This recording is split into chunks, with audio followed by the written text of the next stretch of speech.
So that those are not cash crops. So you had a place like in Tungamo where which I know very well. You know, Tungamo is post office, private Bagambara. They don't even have a post office number. Bagamanti Ntungamo, pure private Bagambara. We didn't have any cash crop. There were only a few families in Deja sub-county who I used to hear had some coffee. Then a few families in Buonjara. They were also there. I was hearing about them. Then a few families in Cheizova, one of the sub-counties. And then later on, some families in Chamhunga started tea. But the rest of us who were there, we had cows, we had bananas, but no cash. No cash crop.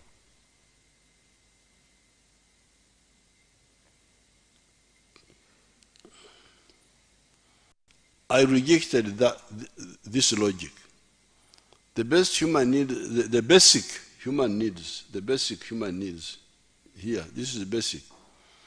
The basic human needs are food, clothes, shelter, that is housing, locomotion, vehicles, medicine, utilities like electricity, and services such as education and health.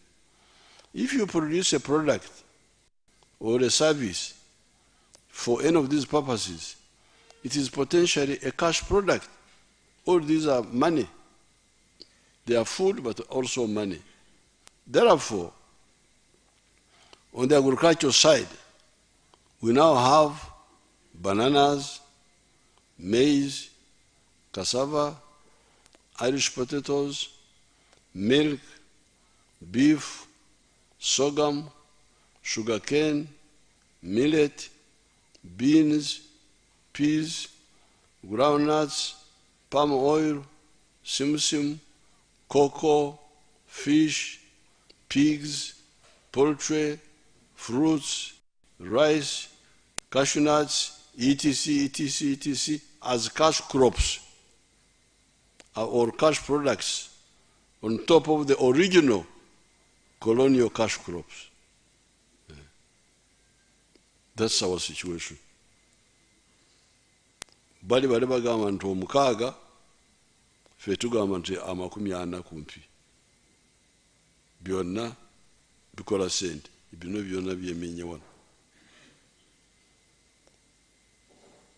Phase 4, we have been insisting on value addition. Where we have succeeded, returns are very high. The milk industry was initiated, has expanded, and we are producing a number of final products such as long shelf, long haul liquid milk, long shelf life liquid milk, yogurt, ghee, butter, powdered milk, and derivatives from milk such as a protein known as casein, apparently needed in food supplements and medicine. Maize processing is growing to produce maize flour, akahunga, animal feeds, starch, etc. Cassava processing is growing, producing cassava flour, starch, ethanol, etc. With coffee, we are determined to add value to it, so that instead of a kilogram giving us $25, it gives us $25. No, instead of giving us $2.5, this is 2.5, my people. 2.5, it gives us $25 to 40, and creates more jobs for our people. Cotton, the shirts I always put on are from our cotton.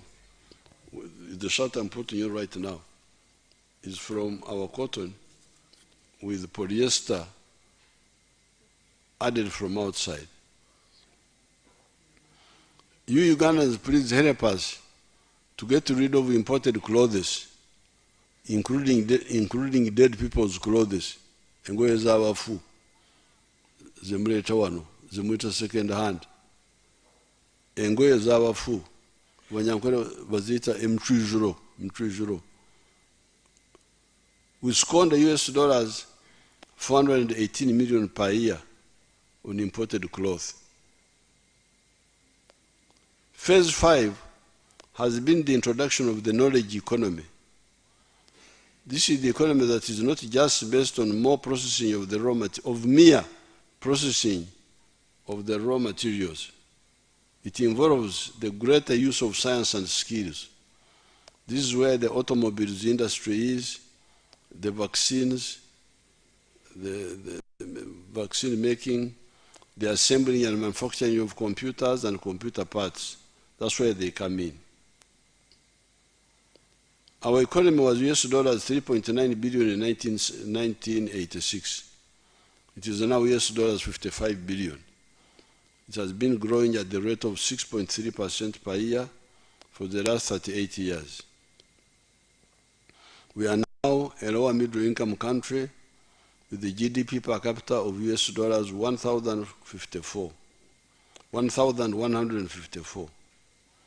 Therefore, the groups that have been misinforming the public recently about the parasitic agencies that we are rationalizing, especially coffee, are a disgrace to the country.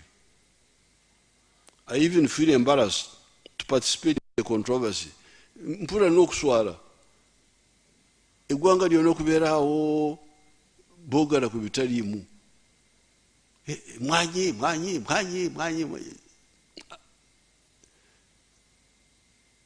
That's why I've called all these people to help you understand. Kiswaza n'okuswaza okusanga awo abantu baguumalidde mu bitaliimu eby'omugaso ne babyerabira. How could anybody who wants Uganda to grow spend even 1 week, let alone the 7 years we have spent on this subject, on this issue, discussing such an obvious issue? This sentence is mixed up. We shall sort it out. Suppose we had only coffee with our wonderful UCDA. How would the country survive? Because you see, coffee. Now suppose, okay, let's say, we now say, okay, thank you very much. Let's only do coffee. Kubanga UCDA, now another people are saying, coffee.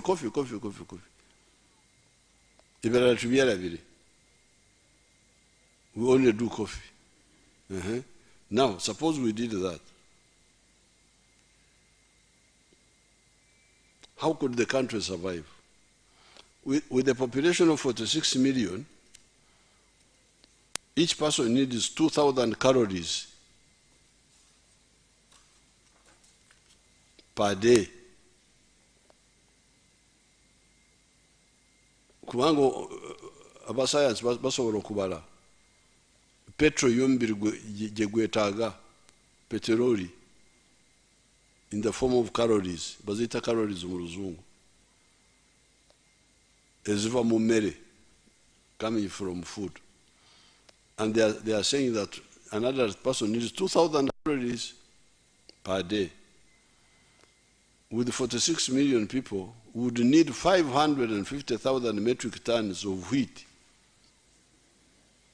to feed ourselves.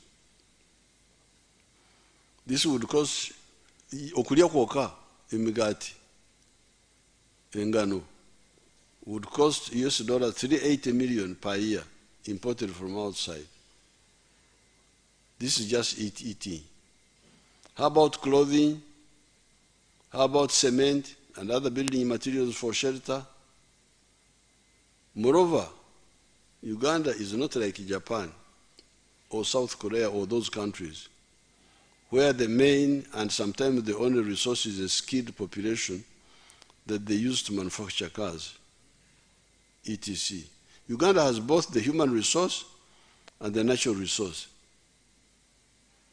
We shall use them to create prosperity for our people. So therefore, while some of the people, the colonialists, we are talking about coffee, cotton, and copper, and tea, tobacco, and tourism. For us, we are talking about 60 efforts. We are talking about 60 products, bananas, cocoa, milk, beef, maize, cassava. Cassava is going to be a very big money earner. It's already becoming one. Sugar cane, we are talking about all those. Then we are talking about the industrial products. We are not including the industrial products. Cement, what. We are talking about a full economy, not a partial economy. These side agencies, UNRWA, UCDA, DDA, etc., were a temporary measure. Were temporary measures that I accepted at the beginning of our government, mainly because of the low pay for our public servants and their low enthusiasm and motivation for work. The logic was that for particular projects, in order to ensure implementation, create a side group outside the public service, pay them well, and facilitate them well, so that the project is implemented. It was tied to particular effort. I did not fully accept this logic, but I also did not oppose it, because we had much more serious problems at that time.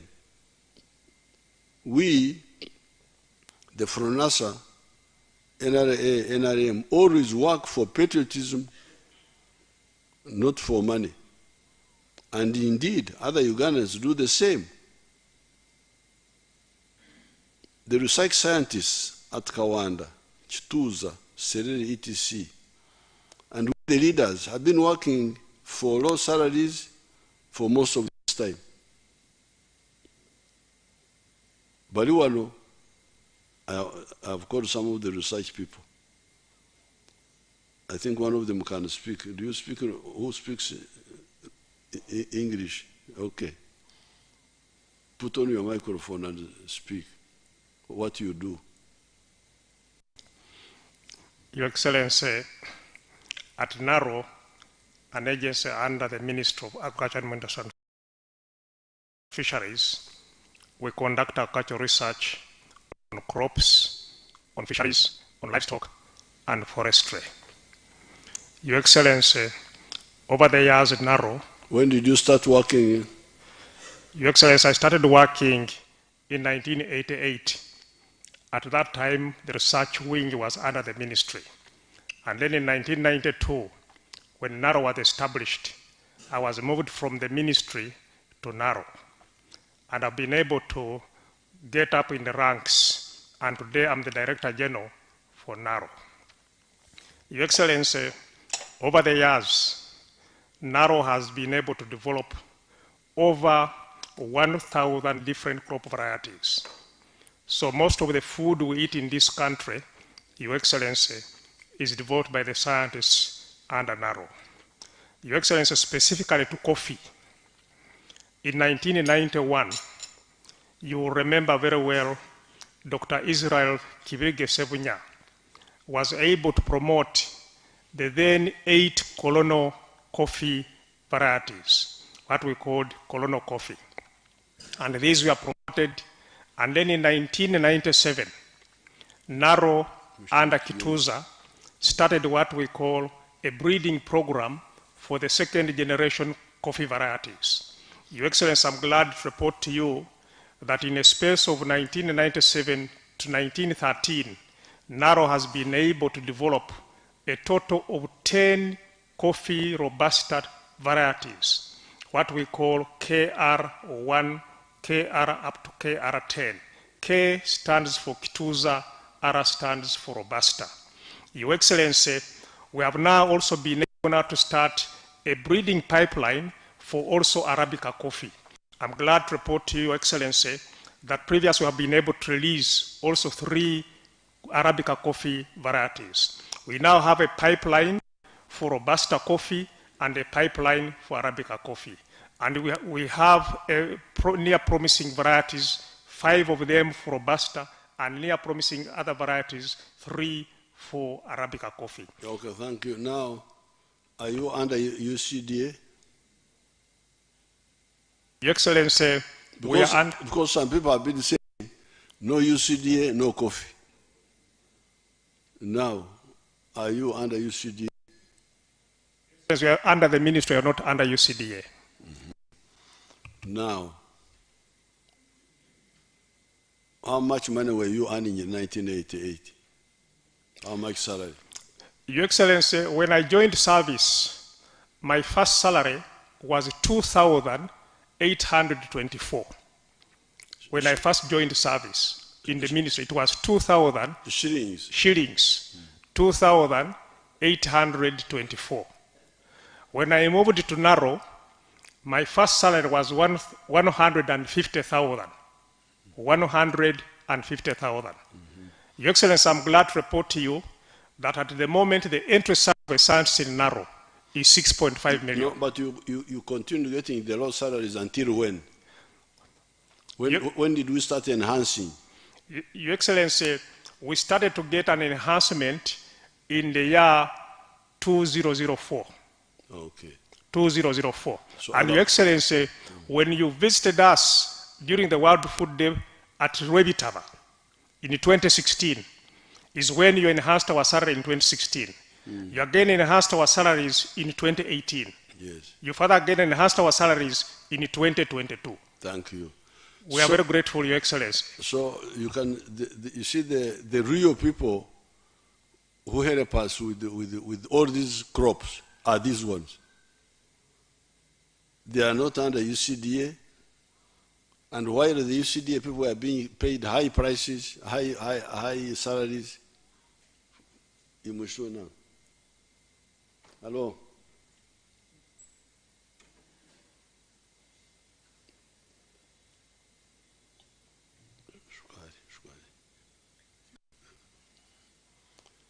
While the UCDA were getting high salaries, these people were getting low salaries. Like us, we the freedom fighters, we were not working for money, we were working for our country.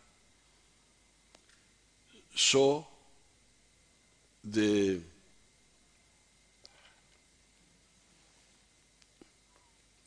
the other logic, which was actually being pushed by the donors, of saying that no high salaries, no work.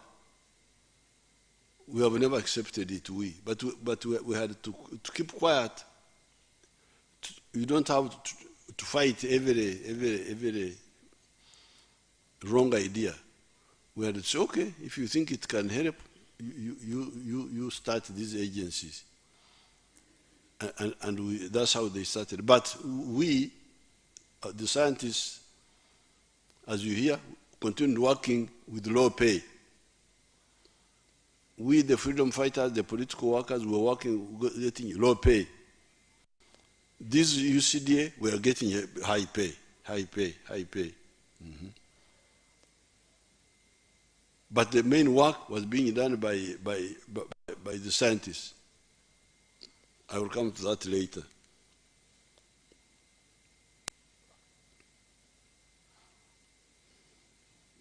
However, the research scientists have developed for us excellent banana, coffee, tea, cassava, beans, etc., seed materials And we have promoted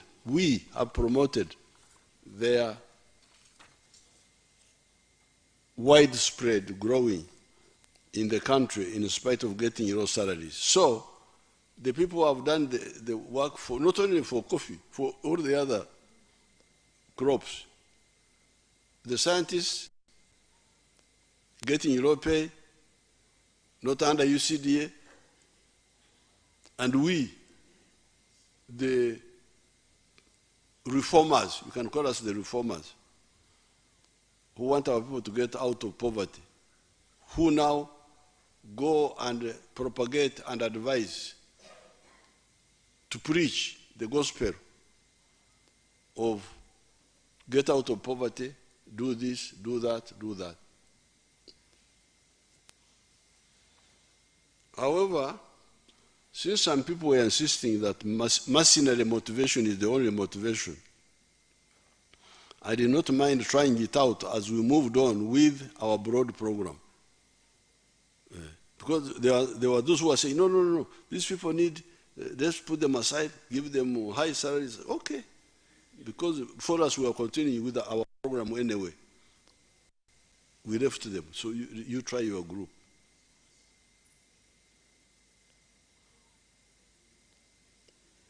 Those agencies, however, never performed well at all, in spite of the huge money we were spending on them. How do I know this? Regarding the DDA, regarding the diary, it was me who had to do all the work, starting with 1989, when I started in the Nyabshos area.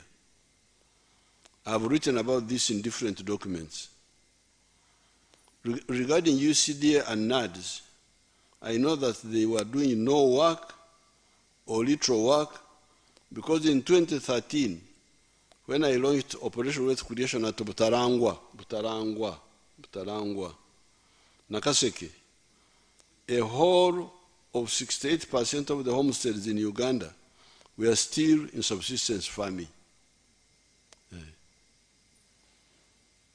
Here with me are the witnesses that can inform the public about the no work or little work of UCDA and NADS. Now, when I was worried about the future of the country, that's when I started Operation Wealth Creation. I brought soldiers because the figures, the data, were showing that there was a majority of the people were outside the money economy, 68%. Kati abaserikale abali mu kaweefube abali wano muyinza kuwa obujulizi. Samba wali katandike ne Samba teekako omuzindaalo oyogere mu Luganda no muteekereko omuzindaalo.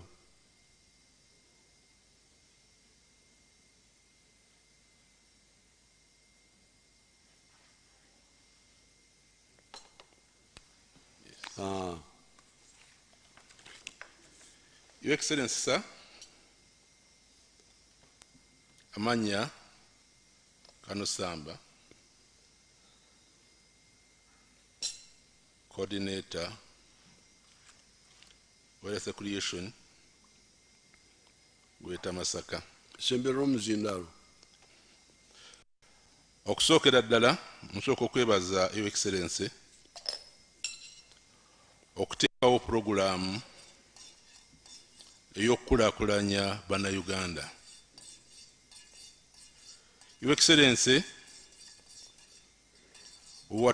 watwapointingira okutandika okusomesa abantu okubaggya mu bwavu naddala mu bintu eby'enjawulo, ekisookera ddala okulima emmwanyi. Your Excellency, wetwajjukira nti bulungi bwe twatandikira okutandika okugabira abantu emmwanyi n'okubasomesa ennima y'emmwanyi oluvannyuma lw'okutwala Makerere ne batuwa emisomo, ekyo nakyo tukikwebaliza. Your Excellency, emmwanyi naddala emmwanyi ze twatandikirako okugaba twatandika 2013 mpaka 2019. Greater Masaka tulina districts 10 ne tubeera ne constituency 22 ne tubeera ne county 84 sub county amagombolola ne tubeera ne parishes 404. Your Excellency, tulina district 10 ngenda kutandika ne Bukomansimbi. Bukomansimbi twagaba emmwanyi milioni 18 n'emitwalo 7 nga zikola acreage emitwalo 4 mu 15,505. Kalangala twagaba emmwanyi emitwalo 2 nga zikola acreage 4,640. Kalungu twagaba milioni 3 nga zikola emitwalo milioni yes okay. milioni 3 nga zikola emitwalo 67,733.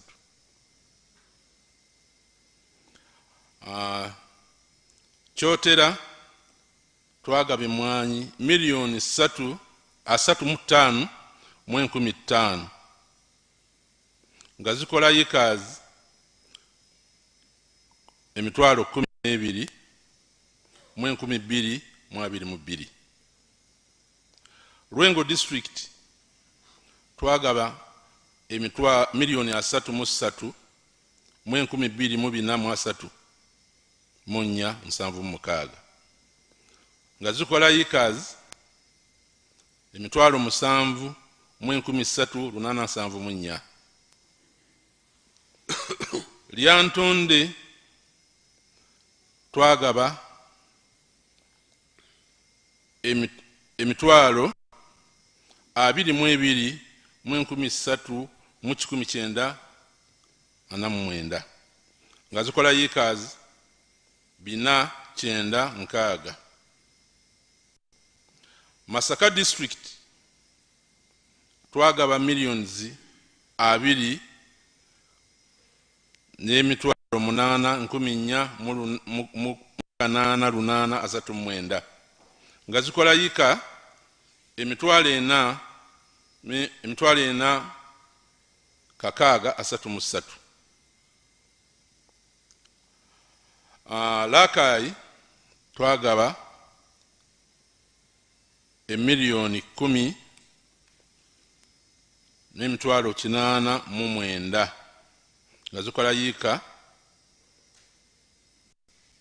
24 n'emitwalo 20.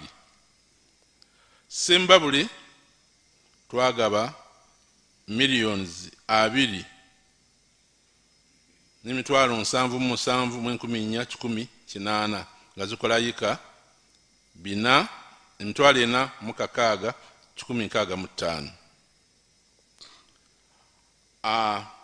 Zonna omugatte nga zikola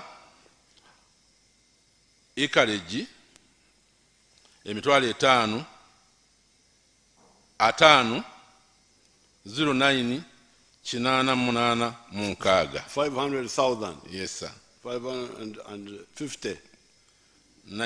509 88 509,000. Yes sir. Emitwalo 5 ya acre.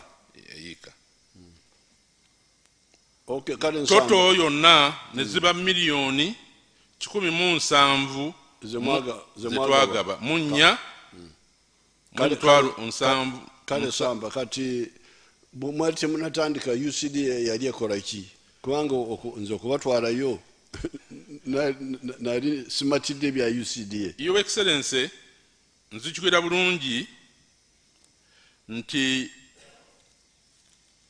okugenda okutandika programu eno UCDA yatandika mu mwaka 1991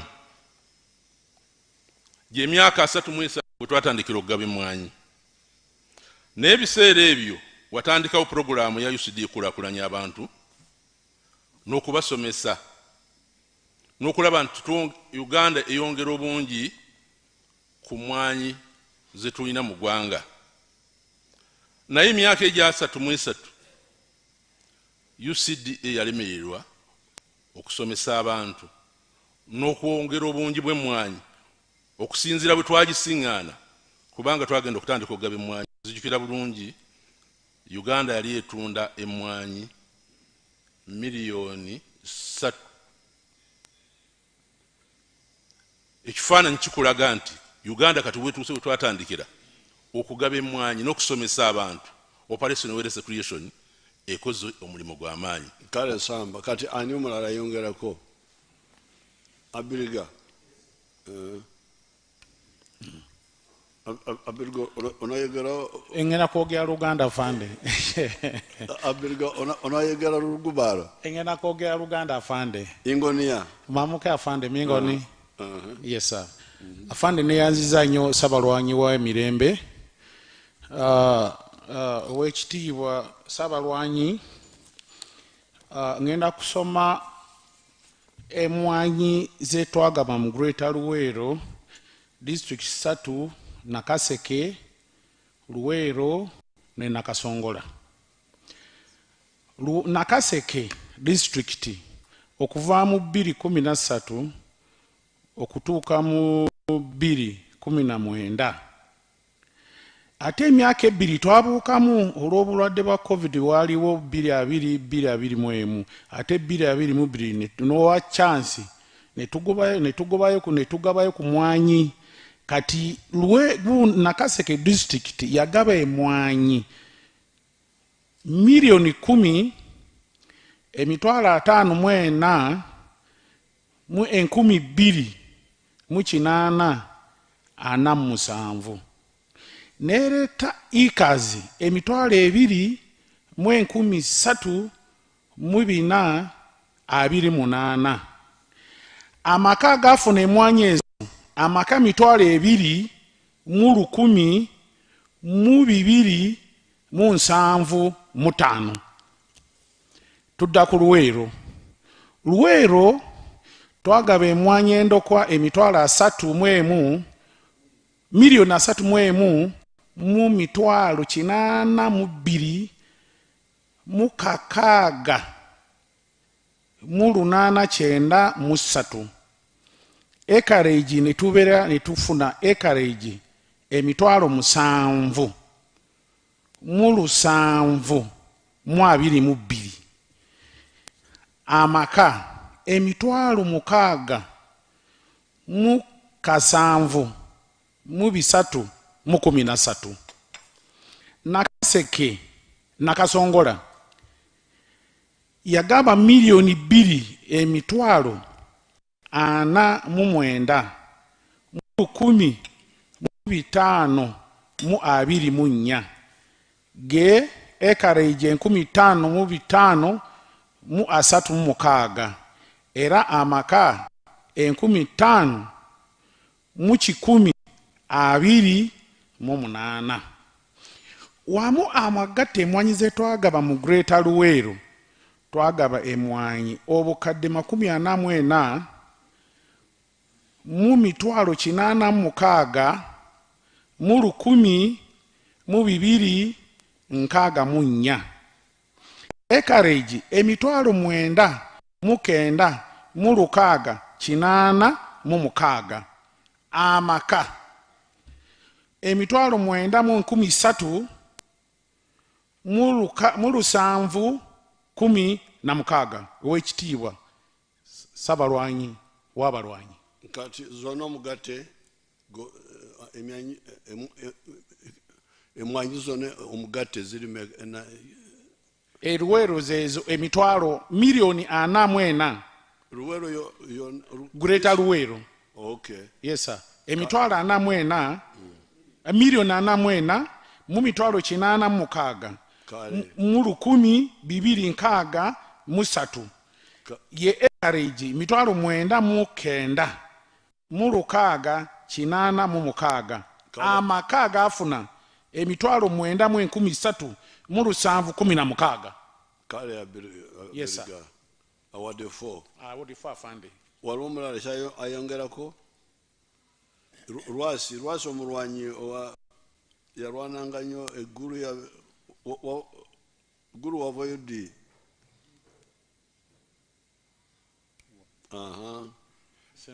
sembeze omuzindaalo kakati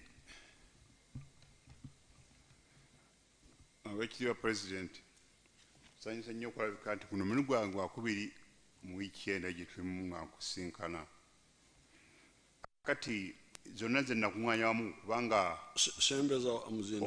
ono mukulu wa biriga byasomye ne mukulu byuma ne Nakasongola taliwo kingi bonna nze batwala bonna bantu 11 disitulikiti 11 okay. kati byonna bigatta lumu kyetaaga omuntu alaba obulungi n'abikusomera kubanga ekitabo kyonna kiri wano kyonna kiramba nakikuleetedde bukolokolo nga ngatta disitulikiti 11 zonna ziri muno kati bw'onooba olina obudde mukamange obiyise mwana amaaso gaago galwalalwala sigasala bulungi nandibadde mbikuyitamu naye nasobodde okwetika ekitabo kino naye nawulirako nti UCD ebadde etawanya abantu eyo UCD yo mu kutawaanya abantu naddala abantu b'eggombe batawaanyiza nnyo bannasalo pali tebasasudde ssente zaabwe abale basalako olese emitwalo 10 naye nga nti olese emitwalo 4 mukaaga negamba nti begeze okuba by'amasimu nekofaminga nga balya emitwalo 4 netwebuuza nti mu myaka eno egyo baali balinda ki okusoma okusobola okubayo amasimu awo nekiraga nekiraga nti agaba genda mu maaso nekiraga nti kyali kyakulyazaamaanya era bukumpanya bw'abakulu aba UCDA olya ssente ezo naye nga ddala mu butuufu abantu baziwayo kubanga abakomanda bali ku ground nawe ennyiriminyi baalingako nga bagaba emmwanyi ezo ne basayininga okusayininga nti basayininga baziweereza abantu abalimi naye ati kyansonyi okulabika nga baba mu nsasula balyazaamaanya obutali butuufu era mukamange singa omulimu ogwo obaddeyo nze manji tebasabirimu naye nzina negusabye nkugendere kugulawo nkuleeta erisiti yaba nasal operators bonna ababanja sente zaabwe nabikuleta maaso go nga nzikuwandiikidde ng'ompadde obuli tugenda kulondoora ebyo byonna ne tusobola ababibwa kubanga nkiwuliddeko yesa nti abantu bakaaba bantu badaaga kale Rwasi ani omulala yongerako byuma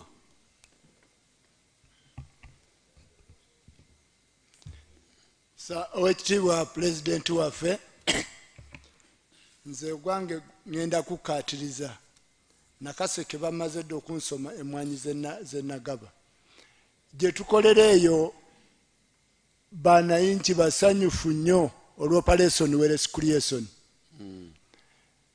twasomesebwa wano emakerere ne tugenda ku gurawundi twasanga abantu abamu tebamanyi wadde n'okusima ekinnya ky'emmwanyi ne tukwata enkumbi ffe kennyini nga ddemu ne tusima ebinnya by'emmwanyi nga bwe byatusomesebwa ne tubabuulira nti emmwanyi zisimbwa bwe ziti era ababigoberera babaawo bawaayo omutima gwabwe ddala mmwanyi bafunyeemu tezaabafaako ne initiative eno gye waleeta ey'obukuta obucupa buno kubanga irrigation yali tesobola kubuna wonna abasobola okukigoberera bayita mu byeya ebibadde bitukuba era emmwanyi zaabwe zibaddeyo nga nnungi era zongedde nnyo ku byenfuna yaabwe naddala mu kiseera kino emmwanyi weebeeredde ku bbeeyi ennungi buli omu musanyufu okumanya emmwanyi twabateekamu amaanyi ne mu kino ekiseera we tubadde nga tetugaba mmwanyi mu biseera bino beegulidde emmwanyi ne nasale operate ezisinga zonna kati buli mwanyi obulimu buto baguze ku ssente zaabwe ze babadde bafunamu eno emmwanyi gye twabagabira mu operational excretion. Kale byuma ani omulala? Yes.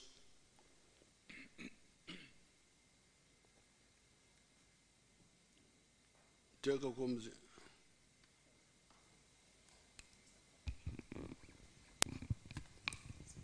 jjako byuma jjako.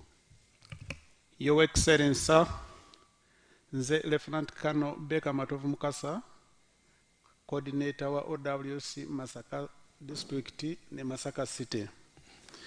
Nze kantwala omukisa guno okwongerereza ku ebyo ebisoose okwogerwa Kano Samba n'abalala nga nkunnyonnyola kiki ekyatusobozesa okutuuka ku kye tutuuseeko kati ku kirime ky'emmwanyi. Bwe twatuuka omusomo gwe twafuna Makerere nga Jeno Byuma bwakyogedde kyatuyamba nnyo okutegeera ekyokukola era bwe twatuukayo kitwasooka okumanya nti abantu baali babulamu okukyusa oba okubatereeza endowooza zaabwe ku kirime ky'emmwanyi ng'abantu baweddemu essuubi nti ekirime ky'emmwanyi tekikyali ekyo ekyali kibafunira naye twakola nnyo nga tubakunga ne tubakakasa wamu n'okubaagazisa nti baali singa bakikola obulungi kyali kyakubafunira era twagenda mu maaso ne tuba nga tukwataganira wamu ne district local government mu kuteekateeka abalimi abo awamu n'okugoberera nga bafuna emmwanyi ate okuddayo amangu ddala nga bakazifuna ne tukakasa nga bazisimbye ne bazisimba nga amateeka g'ebyobulimi ku kirime ekyo bagalagira. Ate era se twakomaawo twagenda mu kulondoola nga tubalambula kakasa tulabe ddala obanga emmwanyi ezo tebaziragajjalira ne bakikola bulungi. Kati Mukasa bano abadde bagamba nti no UCDA no coffee obaddamu otya? Fwande ngamba nti abyo boogera byabwe era nga sibinoonyerezeeko kubanga bw'otunuulira kitwakola kyakyusa nnyo ate ng'abamu basooka kutukuba amagi mavundo nti tetwali basirikale abatamanyi byakulima tetujja kusobola. Olaba twakyusa kye baali bayita emiyini ekyo kyali kiva ku butaweta mmwanyi ne zigenda obugenzi mu bbanga. Mbu baali baziimuula bye twali tukola bagamba nti mugaba miyini ya nkumbi. Yes sir. So nakyo kyaggwaawo ne tutereeza buli kimu. Kati bwe tutuuka ku kye tutuuseeko olwaleero ng'oyise mu byalo era nga bwe waliko mu Masaka n'olambula gye twagenda ku balimi abo bewalaba ab'amaanyi, osanga omulimi eyakwata obulungi ennimiro ye nga takyali mu mbeera eri gye yalimu. Kale ani asembayo? I will come to those. Abasirikale. Your Excellency, sir. Kale Mukasa ajja kwakanani jako. Excellency, sir. Amanya Kano Godfrey Kaliowa makulu bita musajjawo atwala katika mu South constituency. Owekitiibwa watuduumira omwaka 2013 tugende tulwanyisa obwavu mu bantu bo. Mu myaka egyo twagaba ebintu bingi naye ng'essira watugamba tusinge kulisimba ku kirime ky'emmwanyi. Era bwe twatuuka twatandika okukunga abantu okubasomesa mu ngeri y'okubateekateeka kubanga tewali muntu yenna gwe twawa mmwanyi nga tetumaze muteekateeka. Ate ekitaaliwo ku UCDA twateekateeka abantu ne tutandika okubagabira emmwanyi.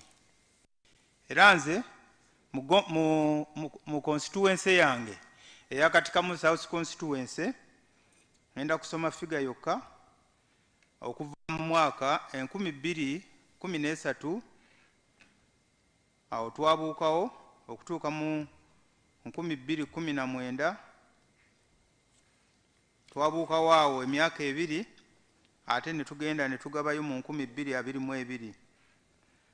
Katika mu South constituency yafuna twajiwa emmwanyi 1,789,612 as acreage omutwalo gumu 7 mu 3 mwana mu 3 amaka agaganyulwa gali omutwalo gumu mu 14 mu 7 mu 89 ge maka agaganyulwa. Okujjako waliwo okusoomozebwa okuliwo okwalema okubadde kukyalimye UCDA okutuukiriza ke kawuka akakaza emmwanyi ke bayita trigbowara. Akawuka ako kajojobya nnyo abalimi baffe. Akakakaza obutabi bw'emmwanyi.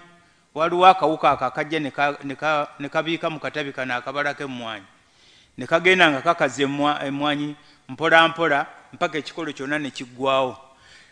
Paka okutuusa kati abantu baffe abasinga akawuka ako kabajojobya nnyo. Okusoomozebwa okulala kwe bubbi bw'emmwanyi. Abawulula emmwanyi ekiro bajja ne bawulula emmwanyi n'ebito byonna nga babitwaliramu. Ate kyekimu era ku kireese kyekyali kireese omutindo gw'emmwanyi okulaba nti gwali kukola ki nti gukka nti emmwanyi yaffe bwe yagendanga katale nga si nnungi olwezi emmwanyi ze babawululanga nga zikyali ki nto. Kati nga nze nali nteesa nti senga tusobola okuteekawo etteeka kubanga emmwanyi zino be baziwulula balina waliwo abazigula. Nze nali nteesa nti senga wabaawo etteeka erikwata ku abo abagula emmwanyi ez'ento kyalikoze bulungi nnyo nti twali tulwanyisa obubbi bw'emmwanyi kubanga ono aziwulula nga manyi yagenda ozikola ki okuzitunda. Ne senga ojjawo akakatale wagenda okuzitunda ekitegeeza obubbi bw'emmwanyi bujja kukendeera. Webale nnyo owekitiibwa President. What is the answer for the boer?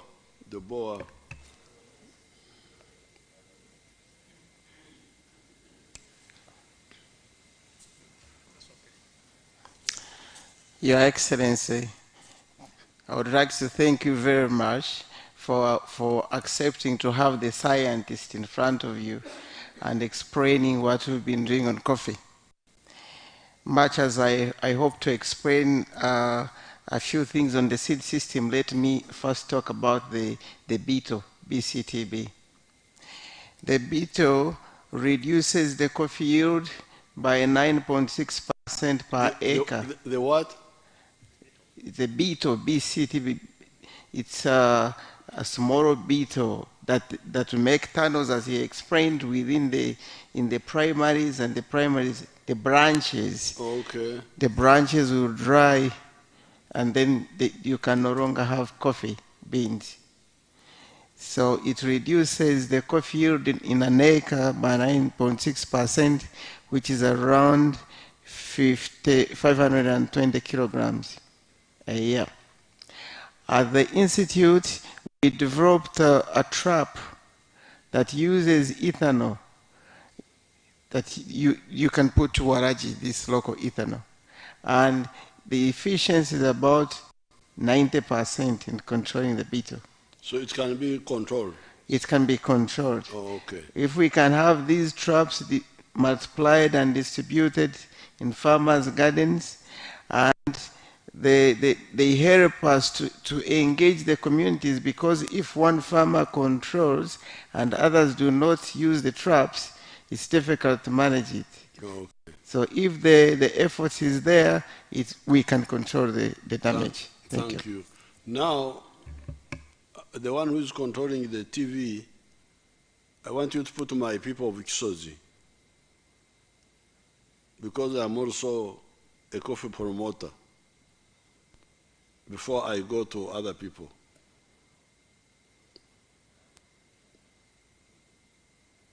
Do you have them?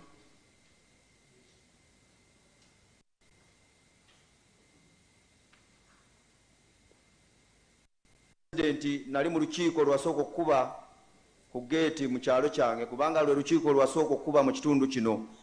I attended the first meeting, Your Excellency, you had at the gate from this area. Mu mwaka gwa ndowooza yali 94 kubanga nali maze okola primary 7.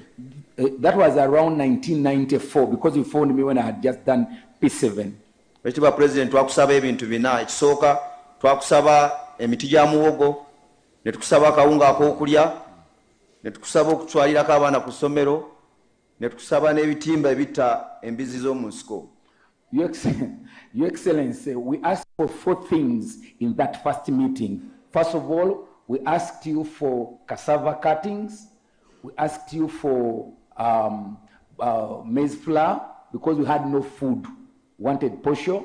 Number 3, we asked you for beans to plant or to eat. And finally, we also asked you for the truckers, I don't know how they call them, the bitimba, just to go and hunt the wild pig. Ekitiibwa abayiseeko ewaffe n'abayitayo n'abamubanda ku TV okwo ku lutimbe, kakati w'ekitiibwa tulina luyimba lulala olutegeeza nti tuvudde we twali otutuusizaako at least ewali yadde yadde. Your Excellency, now it's a different story altogether. If you come, we can't ask for those things that we asked for. We are a different story. We've been transformed, Your Excellency. Njagala okutegeeza ekitiibwa abagenyi bano. They are now singing a different song. Okutegeeza ab'ekitiibwa abagenyi bano b'otuleetedde nti luli baasabanga obuwunga katusaba byuma bya mmwanyi twagala mmotoka zitambuza birime byaffe. Your Excellency, the song was about asking for cassava cuttings, maize flour, beans to eat. Now the song was changed. Maize flour for eating, because the food, they were asking for food donation. Okay, it's a long. Now the song has changed. It's a long. You for can maize haras. Now, what my people there are saying that in 1994, when I started with them, they were asking me for kawunga to eat in their homes because they had no food. But now they are singing a different song, that they're asking me for ebyuma byemwanyi, for coffee halas, bagaga, bili byokusabiza babivako. Now, let me, so that is my group of Kisozi. I had nothing, I am the one who mobilized them, nothing to do with UCDA. I'd never heard of UCDA there myself.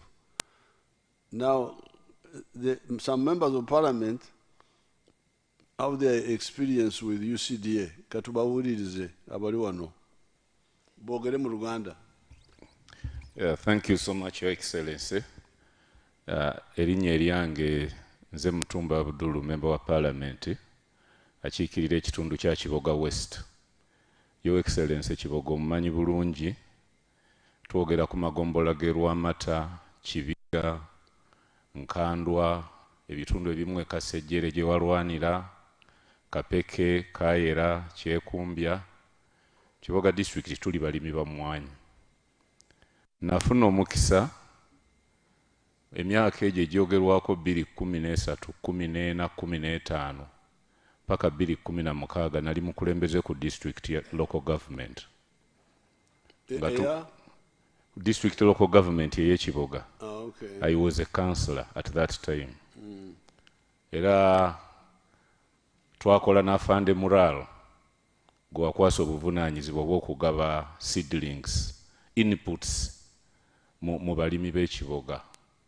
Afande Mural tasobodde kujja kubeera wano ne banne kubanga mugonvu, naye ebintu ebyagabwa mu Kiboga byali bingi, nga kuliko endokwa z'emmwanyi ezigenda mu bukadde obuwera 20, n'ensigo endala ez'emiyembe, ebijanjaalo, kasooli, ente n'enkoko. Naye seedlings oba endokwa z'emmwanyi, information gye nfunye okuva ku production officer yaŋŋambye twafuna endokwa ezisukka obukadde 2, naye tasobodde kutuukirira afande Muralo, Lieutenant Colonel Muralo retired, kutuwa exactly, naye nga zaasukka endokwa obukadde 2.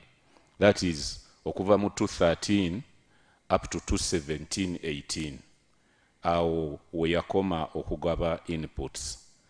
Kakati ebiseera ebyo bwe tugenze mu COVID ebyokugaba inputs mu kiboga by OWC ne biyimirira.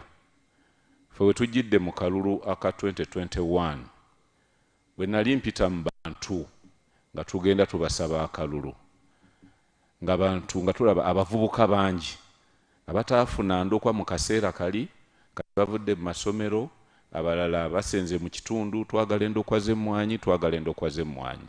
Embagamba tugumiikirize bwe tunaaba tutuuse mu bukulembeze tujja kwogeraganya ne gavumenti etuwa endokwa z'emmwanyi, musimbe emmwanyi. Era nze bwe natuuka mu Parliament 2021 na contactinga UCDA. Ekitundu ekyaffe eky'ekiboga district nga 4 UCDA baddeyo ne official oba officer omu, field officer, just one field officer.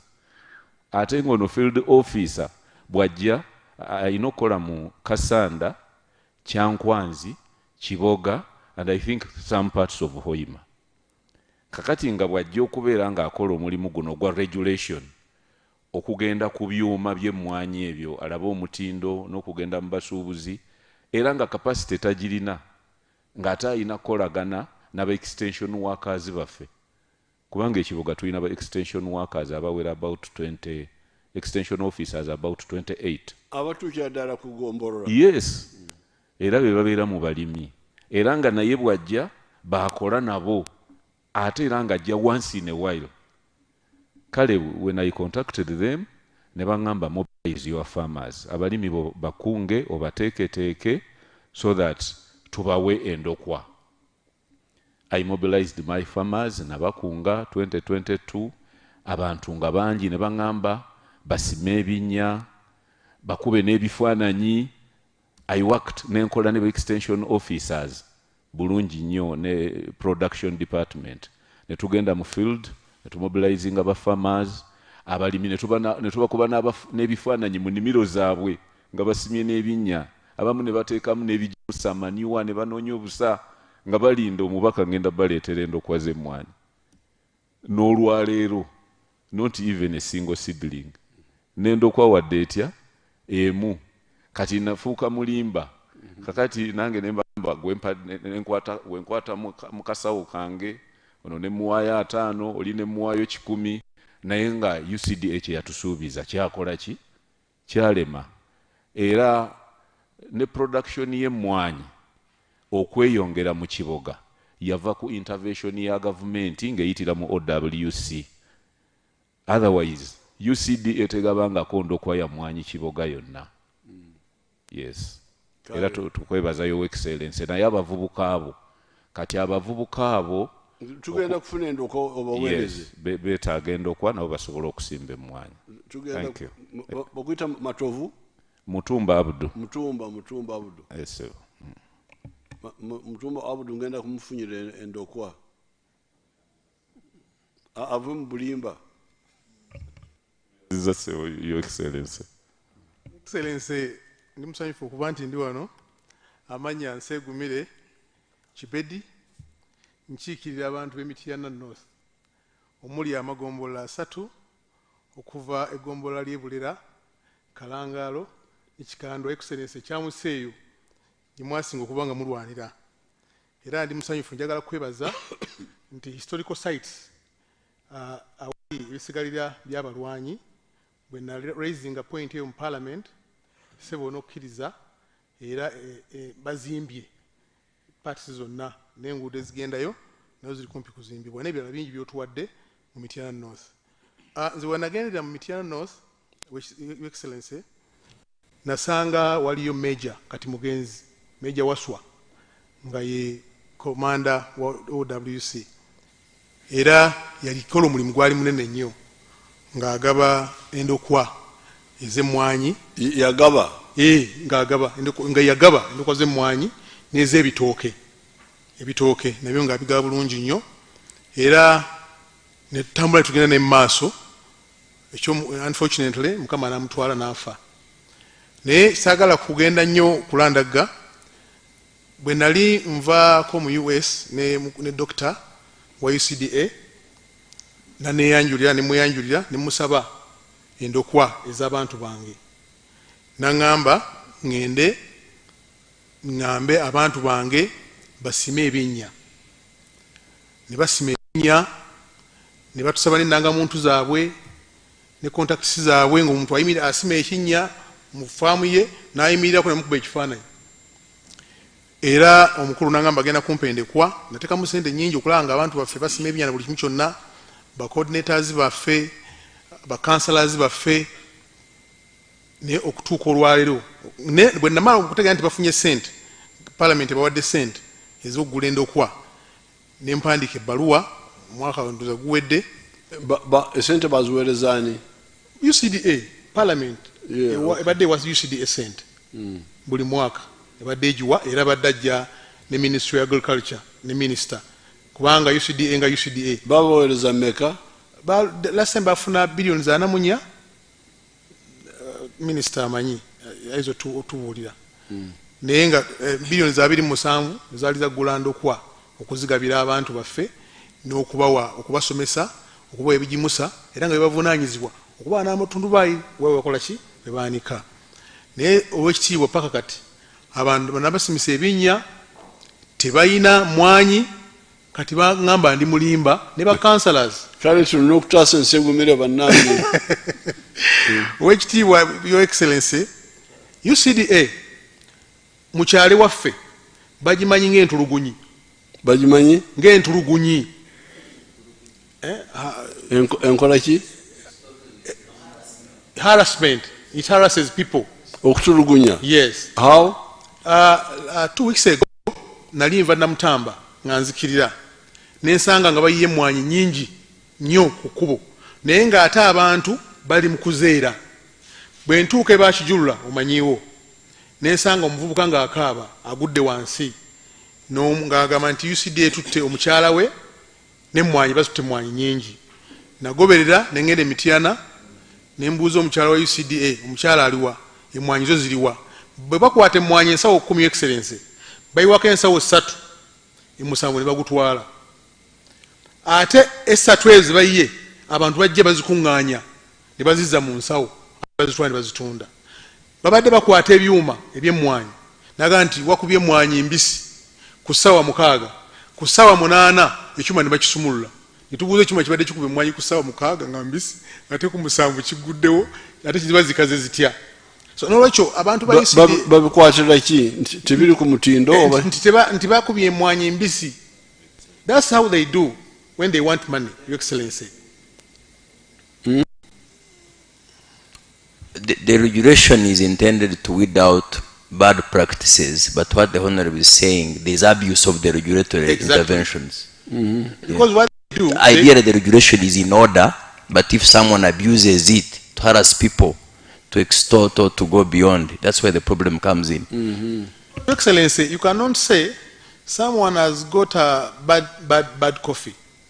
You decide to nosalawo okumuyiwa ate bw'omuyiwa emabega gy'ovudde basigala bamulonda government is bad ate bw'omutwala gy'omututte bw'otwala ensawo 8 nti ozikutte omuntu wajja nagana kandabe ku nsawo zange 8 z'okoze ekiz'okutte nga tudemu togikola ki nga togiina ate nga tomulaga wezikoze eki wezigenze so that is the problem nti UCDA tennaba kusomesa bantu teyasomesaako bantu ebbanga lyemaze mu constituency sirabanga olunaku na lumu nga guno omusomo gwa UCDA nti guno omusomo bazze kuyambako kawuka bazze kusomesa bantu balima batya bazze kuyambako bantu kuba babigimusa kubanga they are supposed to give seedlings tebalina zibakoze eki zibawadde abantu abalima emmwanyi bantu beegulira ne ssente zaabwe ne sente zaabwe ne bakola ki ne basimba emmwanyi zaabwe.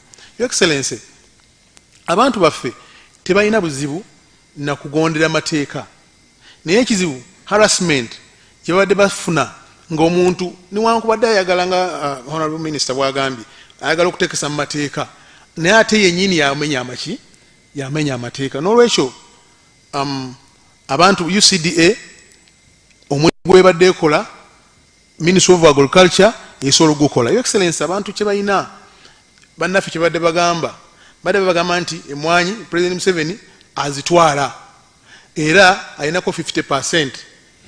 Yes, era alina monopoly nti emmwanyi baagala ziwa for instance nsebire abazigula tebakola ki tebagula kati ye poison ebadde muki ebadde mu bantu. Your Excellency, bwe twali ku radio ku TV about 3 weeks ago ku NBS nayinako babaka bannange nga tuli ku panel, we are talking about the same.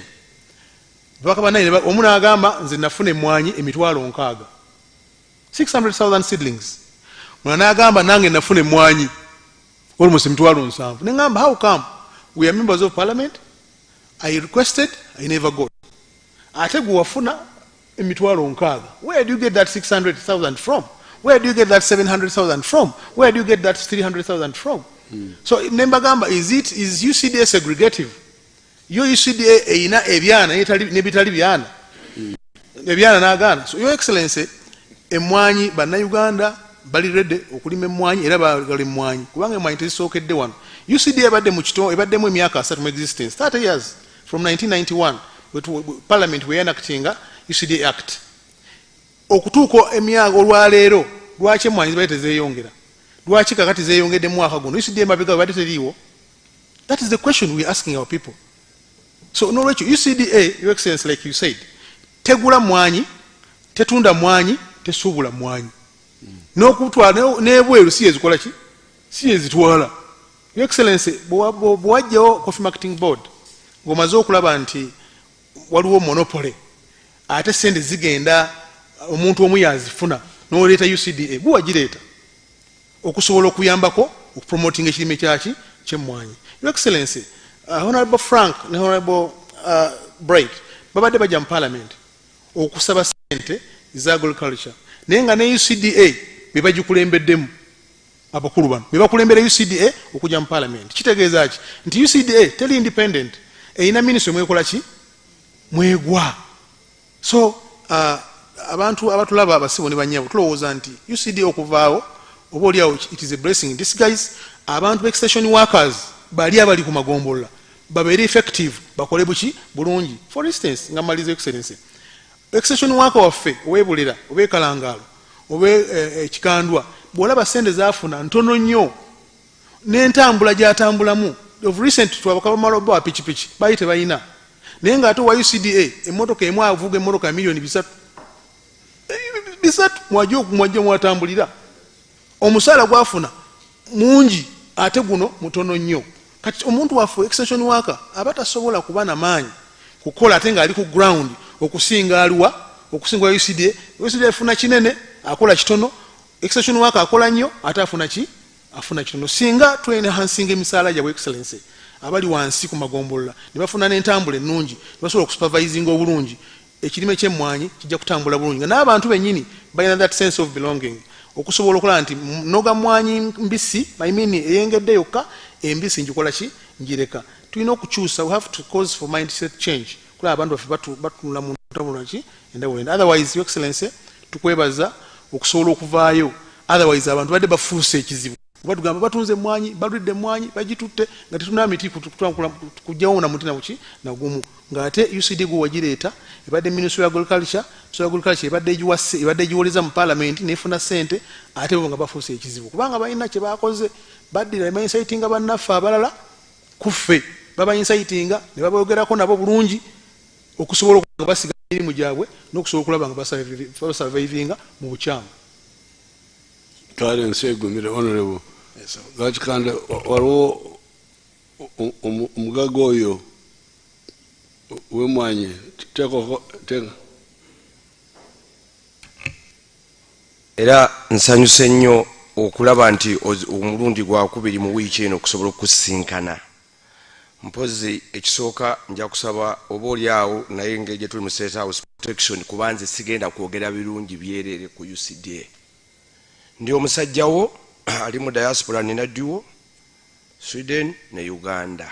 Ndi musuubuzi n'abasajja baabamu eyo nga bakabali bakyakabali n'abaana baabwe abamu bankolera emirimu gyange eyo. Ate ndi mulimi wano bwe waleeta pulogulaamu y'emmwanyi nze omu ku baakunga bannange tujje tukole nasaleezi wano ne tufunamu ne tuyamba naye abantu baffe. Naye UCDA kibadde kizibu ky'amaanyi era neebaza decision y'eggulu kubanga nasoose okuvumibwa n'engeza okumalizibwa akawungeezi kuba nasoose nembuuza bannange nti ani atabanja UCDA kuba ndi musajja Omuganda. Awo ne batkanya UCDA buzibu bwe buluwa. UCDA Dr. Yatomera munansonyiwa bakama bange. Dr. yasanga ekintu kyavunda ate n'ayongera ne kimuvundako. Lwaki?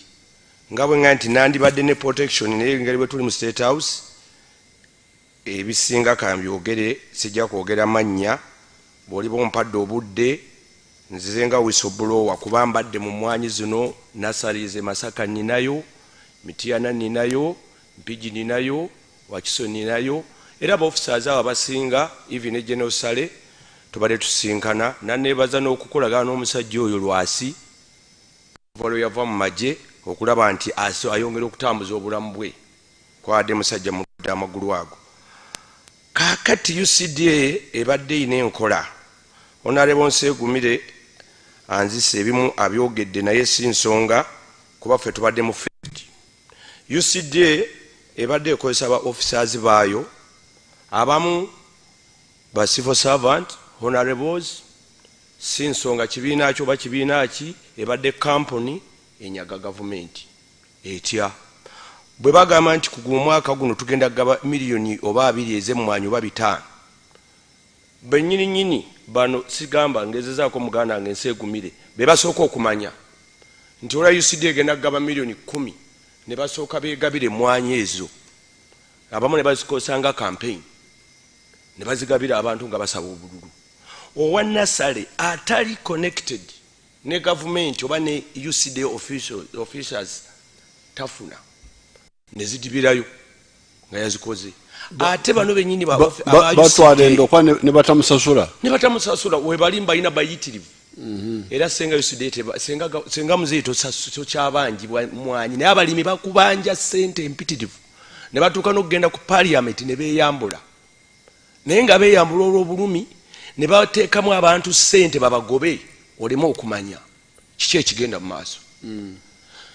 Waliwo department ya accounts nfu etya balina akakodyo ke badde babbiramu kuba ndi musajja musuubuzi ne bakugamba nti mugende babo bonna ba officers bw'oba ogaba emmwanyi bamanya ne bamanya order egenze mu district yaabwe mu constituency yaabwe ne bazirinda ne bazirecevinga officer wa OWC n'ateekako omukono owa UC n'ateekako owa Gombola n'ateekako n'abeebalo ne bazitwala. Bwe babuzitwala akakodyo kaluwa ne badireyinga okusasula ne muweereza sente basasule mu balimi ne basooka bazirinnyako.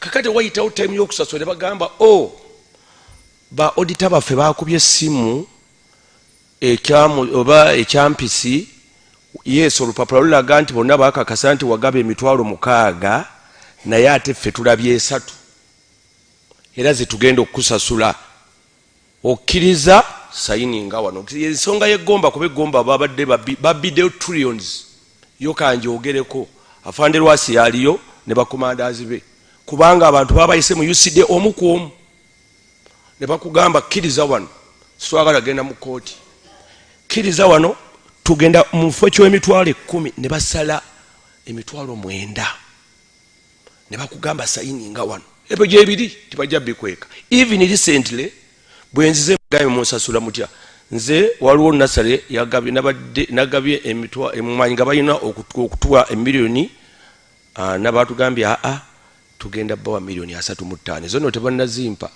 nga bwomanyi nti leero njogedde ku mwanyi kubanga nkukolera emirimu egyaba n'emiraka njogere ku bya mwanyi byokka ebirala oli bompadde obudde nja kwogera ne mbagamba oke era bagenda kumpa sente ezo kyevudde gandi neetaaga protection naye nga balimbye lwaki musala million 5 nga temuyise ba officers abo bosasula sente ba stakeholder ab'ebyalo abali eri nobagamba abange omwamugabire emmwanyi ze bweziti naye ate kaakati mugenda muwa sente bweziti UCDA ebadde yemalira naddala department eya accounts auditing legal twagezaako through some contacts ne twagala tuengaging doctor tumuyambe doctor yani oyo I'm sorry tumuyambe MD tumuyambe is called what naye is mfumbira yes abadde invisible okulabwa musajja kulaba asobola okuza naye si mwangu wakulaba kinyanguidde okuyingira mu state house singa ogende wa doctor kubanga ayinawo abasirikale waggulu bwaba gyali first gundi weeri era one time nagenda ne Kano lwasi nabagamba bwe muba musazeewo kubanze Kano nga nange ndi nasale operator kati abanaku bakoze batya ebintu bino tebinasasulwa kati bwe bamala okukoma olw'okuba abantu bakabye nnyo ne bambe ne basayiningire emmwanyi ze mu bulumi era byebikukyayisiza ebimu mu Buganda kuba ndi mu Buganda olwaleero babadde abaliminzi olwaleero n'abagambye nti abalimi abagamba UCDA nti nnungi baganda bannange ani atabanja ampa amannya ge tugendeyo ewa Museveni abasasule nfunye essimu ndowooza abantu nga 8 over bagabe bannaye tebatusasulanga ffe twabivaako lwaki bw'ogaba emitwalo 10 gino gye bakusalako ne bakuga nti tukosasudde 5 bo 5 bagikolera certificate kuba bwe bagikola nga era kigenda kutwalira obunene oli musajja mulwanyi nga bagikolera ne slip yaayo ne bakola n'emikono gy'abaabiriga baganda bange kuba abiriga namulabako lumu ng'afunyiza ekikonde ku mwanyi era ne bakubira lwasi it was Mr. Lutankomo nansonyiwa n'agamba bannaye mugambe lwasi ayogere komanda we bagabe emmwanyi naye nga abiriga yali alwana abantu baganya okugaba emmwanyi ate bano bazitwala walala abiriga n'ayimukanga komanda emmwanyi ezo ne zigabibwa nenadduli yakirimu twali tukola follow up ali kye explainingira ekyo ne kiyitawo ye ne bamutyanga omusirikale era babadde bamanyi nti wa musirikale ye lwasi in fact MD ansaba Haji Kasujja toyongera kujja na lwasi mukambwe naye gwe obojja ne mugamba okay can come tupe kubanga waliwo yagiraawo omusajja alwadde agenda kufaali mu moloka n'agamba bano abaana abawansi they don't respect these officers badde mbasango nga babagalidde ku mulyango officers wano bazze bambadde ekyomusomo gye bagenda nga civilian nganze Kasujja kakati bali abaana nga babagoba obubadde bubbi obuli mu accounts nkiddamu accounts legal auditing n'abaana abakuba amasimu nakati waliwo exercise egenda mu maaso even now balina sente ze mwaweereza basasula abantu bazzeemu omuzannyo gwe gumu bakubira abantu amasimu nti after 4 years ng'ogenda otya mu field after 4 years of verifying emmwanyi zaagawanga baanogadda zaafa ne faamu bw'oli bompadde obudde mukama wange obumala kale nja kwogera nasembayo mwebale nnyo Your Excellency taata w'eggwanga Saabalwanyi jjajja w'abaana Your Excellency nze bampita retired Lieutenant Serwadda nga ndi nnyo mu media activist za NRM ndi ne mobilization ebiseera bingi nkusinkanye mu mobilization ekiri ku ground okusinga naddala mu Buganda mwenkulidde ndi waawano ekasanda era gyenzaalibwa naye UCDA oba lwakubanga bwe muba mu employinga mu gavumenti temusaba kadazi ba NRM oba kisimanyi naye boonoonye nnyo gurawundi kiringa bino bye tutera okulwana nabo ku leediyo nga bawoza tubalemese tubalabise ebintu ng'ebyo Honorable ayogedde ku kyemityana tulinayo mwanyinaffe Debula alinayo ekyuma ky'emmwanyi kituufu bakigalako ne bagala okisumulula naye ne bawaayo enguzi ne babaleka. Ebintu ebyo bigenda bikyaya gavumenti kubanga abantu balowooza nti abo babeera bakozi ba gavumenti. Your Excellency, nze ndowooza nga nze owa media n'abaana ba aba media aba NRM bamodoleta batera okomplaininga nti ba official ba NRM batya media. Neffe tutomera, waliwo n'omu ku bawala bo Aisha Sanyulya Museveni bamukuba juzi aba opposition, kye bakola kukakanya speed ya NRM okuwa service abantu.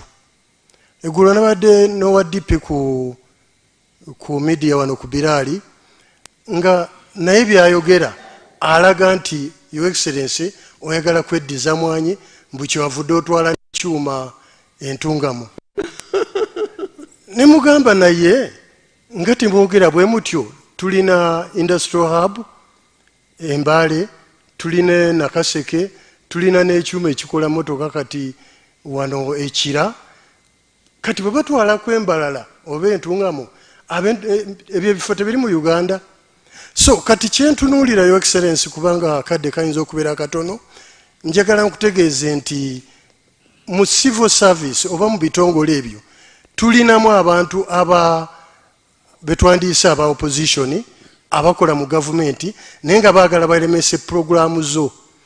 Nzijukira Pastor Serwadda gyentera okugenda ku radio ye Impact FM yagamba nti President Museveni alowooza ekintu emyaka 10 mu maaso, mwe mugenda okituukako okirowoozaako nga kyabaleka nga mwagala kirwanyisa nga naye temukyakisobola.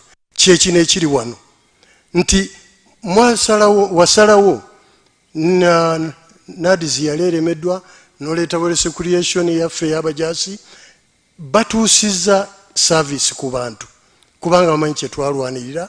Bonna balaba abasajja bakulu nga nze bamanyi nti gye twava twalina mission ey'okununula eggwanga n'okuzimba eggwanga. So Your Excellency, ndi wano nga nkusaba nti kye tulina okukola tutandike okuleeta key people nga abajaasi ne bakadazi baffe trainings ekyankwazi nga boolaba Honorable Franka ne Bright. Kino ekintu balinga bye bakivumbudde emabega eri. I'm sorry to say naye Honorable former Minister Sempijja yali omu ku badisturbinga programu zo kubanga ye ne region zonna yazeetolooza seedlings ze. Era byowulira nti abantu tebasasulwa, bano abanene babadde bafuna emmwanyi ne bazisupplyinga ate ne basooka okwesasula, ne bamala mu kwesasula ne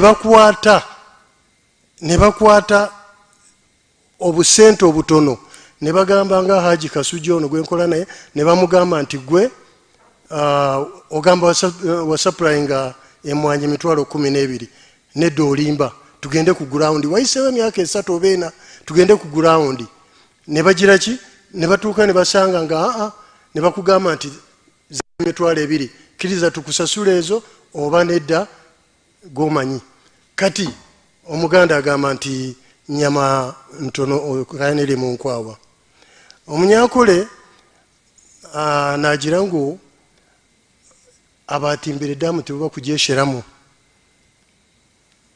Your Excellency, tusaba naffe abalwanyi bo otuteeke mu system tugoberere ebintu byokola tulabe nga tutereeza ebyo byopulaningira eggwanga.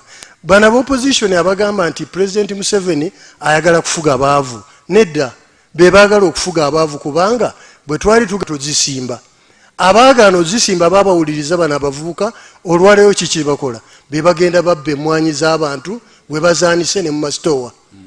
We also need security, Your Excellency, okukuuma emmwanyi z'abantu. UCDA tegenda kusomesa abantu, UCDA tegenda kuzimbira abantu bakaliza mmwanyi zibeere ku mutindo. Kati otegeka zibeere ne ku mutindo tufune World Cup ey'okulima emmwanyi, ey'okugaba emmwanyi, ey'okutunda emmwanyi mu ggwanga lyonna.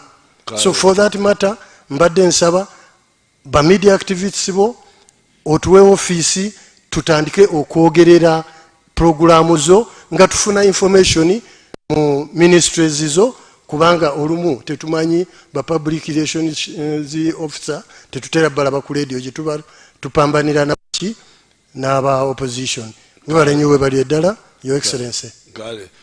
Finally, Tugume, what are you saying about your coffee? What is it? Biarohanga. Oh. Your Excellency, thank you very much. Nzikiriza njogere mu Luzungu briefly. I will confirm what our brothers have just said from the view of an exporter. I've been around for more than 20 years, and I can confirm that between 1999 and 2005, we lost 50% of the Robusta trees to the coffee wilt disease. And true recovery began after Operation Wealth Creation had started working. True recovery and then expansion. So today, of course, we can proudly talk about 9 million bags, but it has been very hard work, really, really hard work.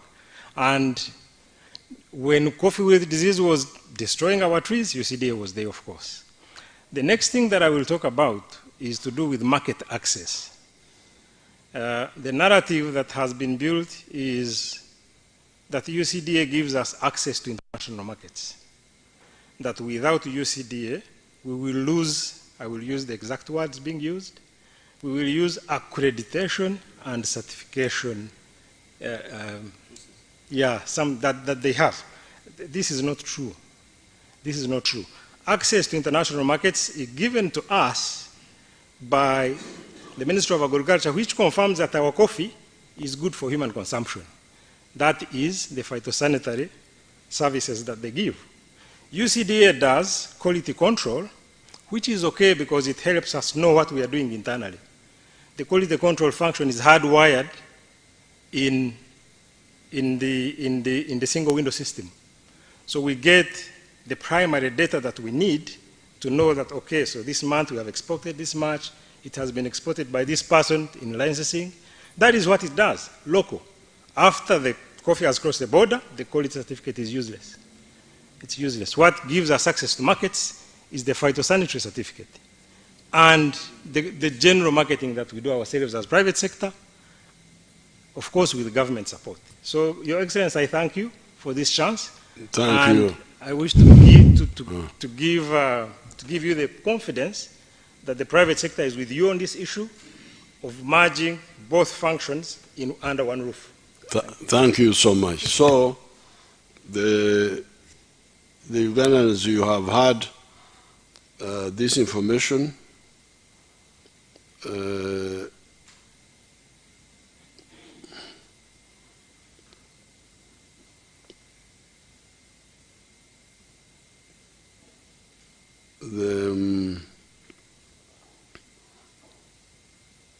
I have already given you many wealth creators of Ikisozi. I showed you one of them that have been struggling with.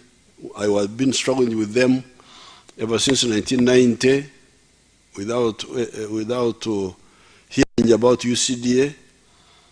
Secondly, the wealth operations commanders that have spoken here, operating in the Uganda area. Thirdly, the MPs that were being discriminated by UCDA, they have spoken. Fourthly, the researchers that have been developing the breeding and planting materials have spoken. Therefore, logic shows that the agencies and authorities have the following problems. First, they do no work or little work, yet for us, we are always working for the mass line. Bonaba Gagaware, Duchu. So there is a fundamental contradiction. They do either no work or very little work. And yet for us, we want to reach everybody. So we are incompatible. We are incompatible. I cannot continue with the UCDA, with the DDA, because for them they are working for a few. When they work for a few. But you hear now the stories, the corruption, the what. But even if they were not corrupt, they don't seem to have the capacity to reach the many, to reach the bona. Yet we, our line is bona. Second, in the process, they duplicate the work of the ministries. Duplication. Moreover, they do the duplication most expensively. By 2016, a mere 3,905 persons, this for all the agencies, not UCD only, 3,905 persons in these agencies were using Uganda shillings 2.2 trillion, while 80,000 people in the public service were using only Uganda shillings 2.6 trillion. You can imagine. 3,000 people were using 2.2 trillion shillings in 2016. That's when the alarm came. That's when we came to know. And then, that's when this rationalization started. On the wages, on the side of the wages, the 80,000, because the 80,000 are the 18,000 people in the ministries, permanent secretary, under secretary, those people there, clerks, plus 60,000 soldiers. I just estimated the figure of soldiers. 2016 was about, let's say, 60,000. So here you would say 80,000 public servants were being wages now, Msara, were being paid 755 billion. The 3,000 were being paid 995 billion. What sort of this? For doing no work? Eh? You can't believe it. In Mzempora no Swara that we have been having this debate. Really? What are you debating? Either you are Mpura Swara and Zevanange.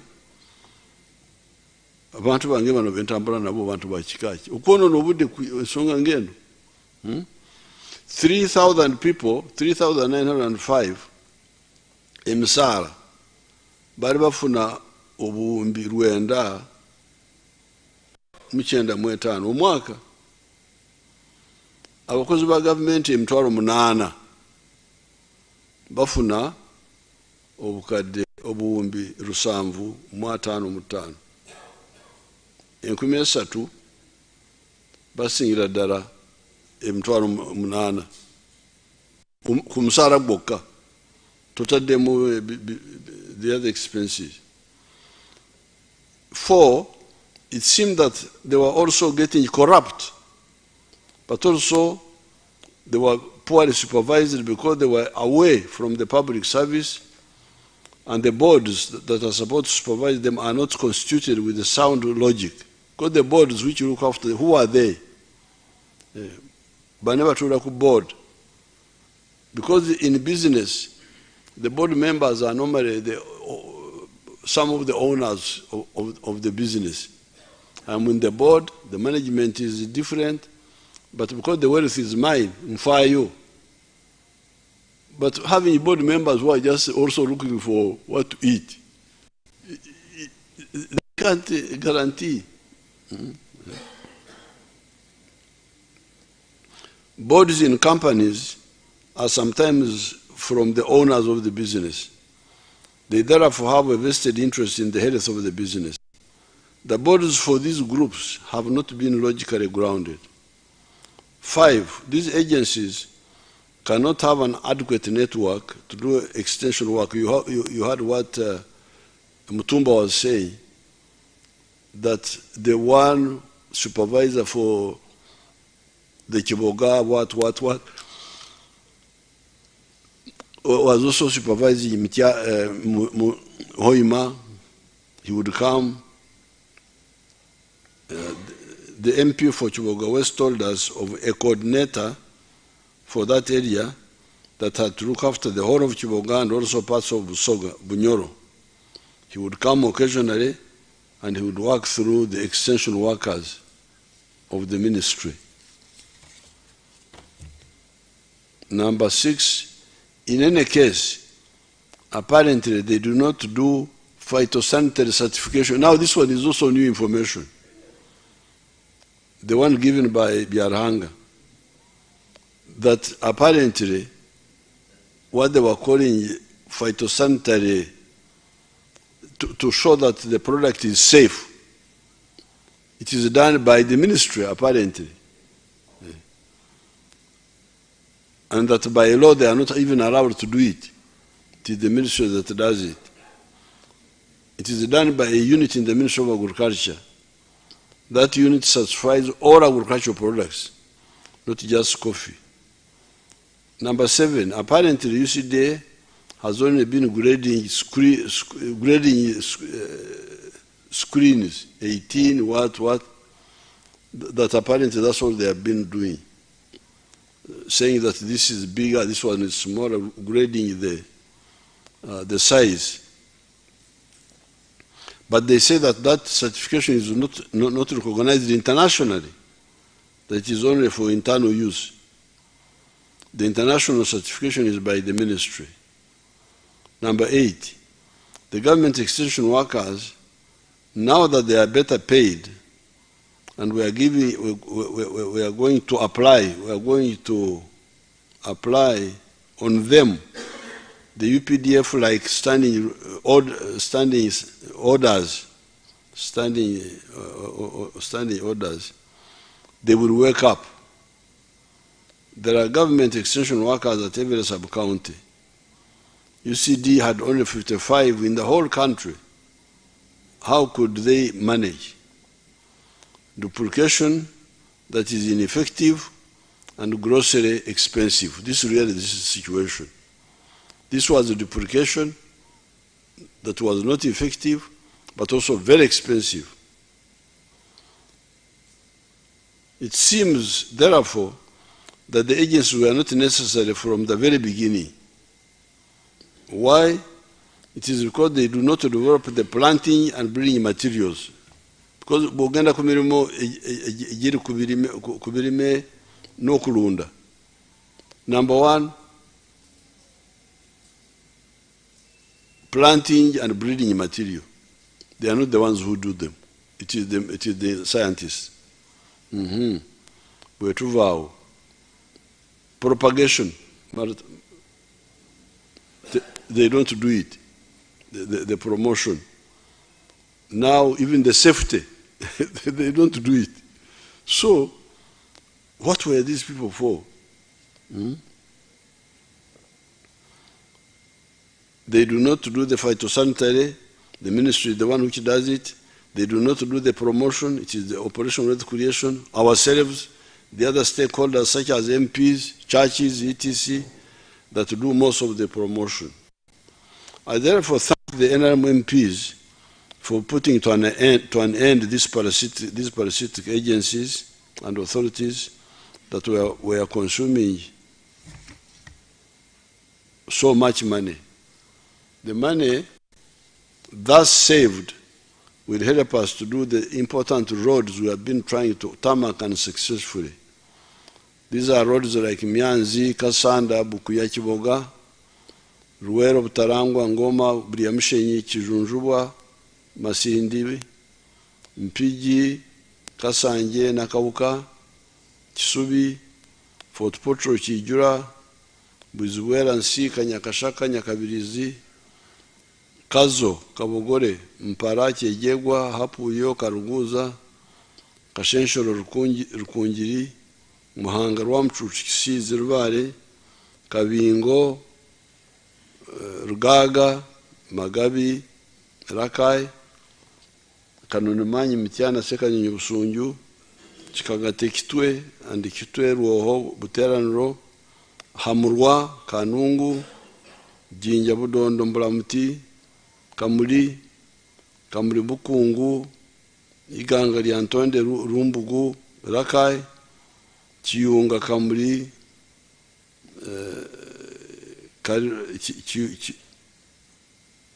Iganga Chiunga Kamuli, Kariro Kamuli, Manafa na Msindwa, Manjia, Moroto Kotido Kabong, Kitugumu na Mkora Karenga Kidepo, Dokora Amoratar Namasare, Kitugumu Apieta Atiak, Moyo Koboko, Sorota Muri Obaranga Achanpi Adilang, Lira Aroya Dwari Patongo, Nebi Gori Paida Arua.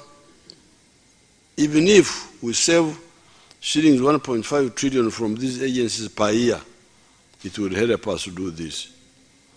The most shameful part were those who were tribalizing the effort.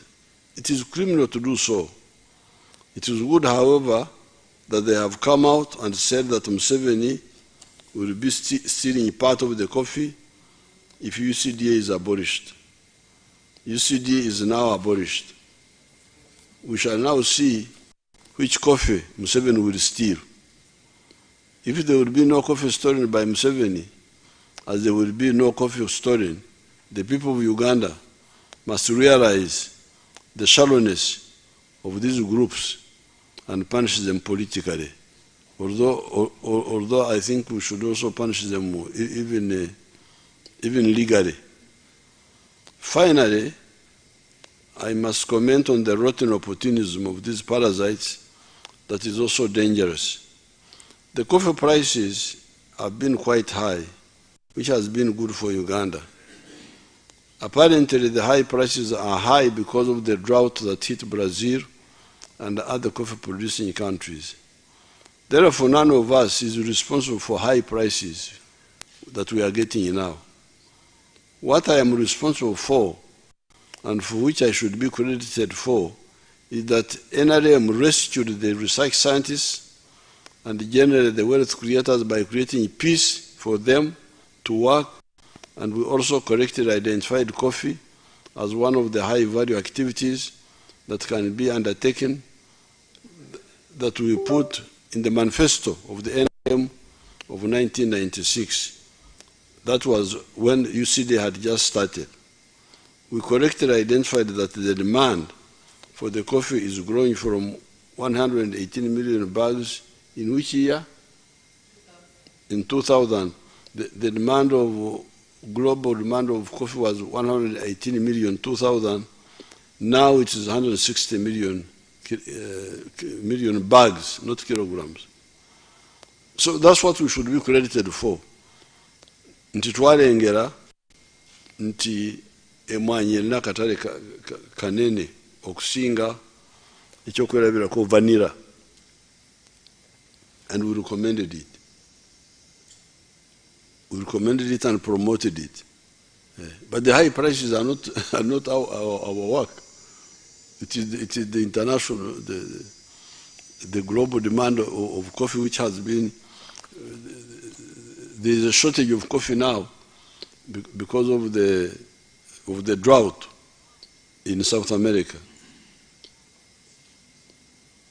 However, if too many farmers flood into coffee because of the high prices, supply may exceed demand and we end up with prices collapsing. That is why the NRM advises people to go, not to go for kechokomba, moving on one leg like when children are playing. When you are walking on one leg. Say Okongoja. That's why we cannot say, oh, only money, because if the production goes on, it may exceed demand and the price will collapse. And that's why for us, we therefore recommend a package, not just one thing, but a package. The 4 acres model. Emwanyi, Ebara, amata, ente z'amata, emmere, embuzi, mwabali embuzi, enkoko z'amagi, fish farming for the small people, so that you don't congoja, you have more legs than one. Our advice and plan is move on more than one leg, then you are insured for your prosperity. Avoid opportunistic and superficial planning. Thanks so much. I don't know, Nsegumire, whether you want to translate something. Something little, Your Excellency. Your Excellency, webale nnyo okubanga otute mu teekateeka eyo. Bannayuganda abatulaba mwenna tugenda kuyisa mu bufunze okunnyonnyola ebigambo bya President, kubanga abadde ebimu abigezezzaako nnyo okubitulambulira. Naye President bw'abadde atandika atuyisizza mu gyenvudde we. NRM yatandika etya nga we yali ekibiina ky'abayizi mu 65 okusobola okulaba nga kirwanirira abantu baffe aba Uganda. Era President atututte maaso n'atulaga abafuzi b'amatwale engeri gye baleetamu ebyenfuna era nga babisigamya ku nnyukuta 2, C ne T, nga C yalimu coffee, mwalimu coffee mwanyi, mwalimu cotton pamba, mwalimu ne copper. Ebyo nga batutegeeza nti bye byokka bisobola okufunamu ssente mu Uganda. Era ne bagenda mu maaso ne batuwa ennyukuta CT, endala T. T eyo mwalimu amajaani, mwalimu taaba ne tourism n'ebyobulambuzi. Era ebyo nga ffe bannayuganda batuleetedde okulaba nti bye bigenda okuba nga bisitula eggwanga lyaffe Uganda. Naye ng'ate abaali babirina baali batono nnyo. Omuwendo ogw'abantu ogwo balina baali bantu 9 bokka ku bantu 100. So kitegeeza nti abantu 91 baali outside economy, baali man economy, baali bafuna bufunyi sente za kulya ate nga bagetinza akazinga kaabwe. Akazinga ako abatono nnyo abaali bakola ki, abaali bakalimu. President atongedde n'atutegeeza nti bwe twajja bwe baamala okuyingira mu byobufuzi eggwanga baali balitadde mu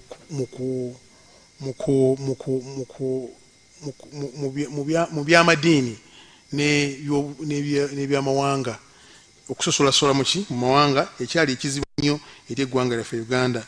Naye President teyalekeraawo, yagenda mu maaso olwokuba nti yalina ebirowoozo eby'omu maaso biraba Uganda yaffe mu maaso, n'asobola okulaba nga bwe yajja mu kulembeze yasobola okulaba nga ategeeza bannayuganda nti newankubadde ebyo bikulu nnyo zenjogeddeko wammanga C ne T byali bikulu nnyo, naye tetwalinawo ebintu ebirala ebisobola okubeera nga byongera okuyamba ku ekonomi n'enkulaakulana yaki yeggwanga, nti twali tetusaana kulima mmere yokka yakulya, naye twali tusobola okulima emmere etulya negitukola ki, negitunda esobola okubeera nga ekola ki, nga eyimirizaawo obulamu bwaffe. President agenze mu maaso n'atulaga nga emabega yonna okuva mu 6 mu 7 mwonna mwalimu obukulembeze obwali tebukkiriza enkulaakulana na nteekateeka Uganda ogenda muki, ogenda mu maaso. Era atulaze nti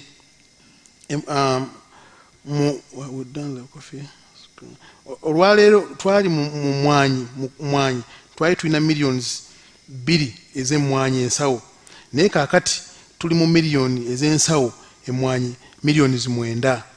Twali nga tuyalina amajaani millions 3 ne tugenda mu millions 6. Nkaaga 60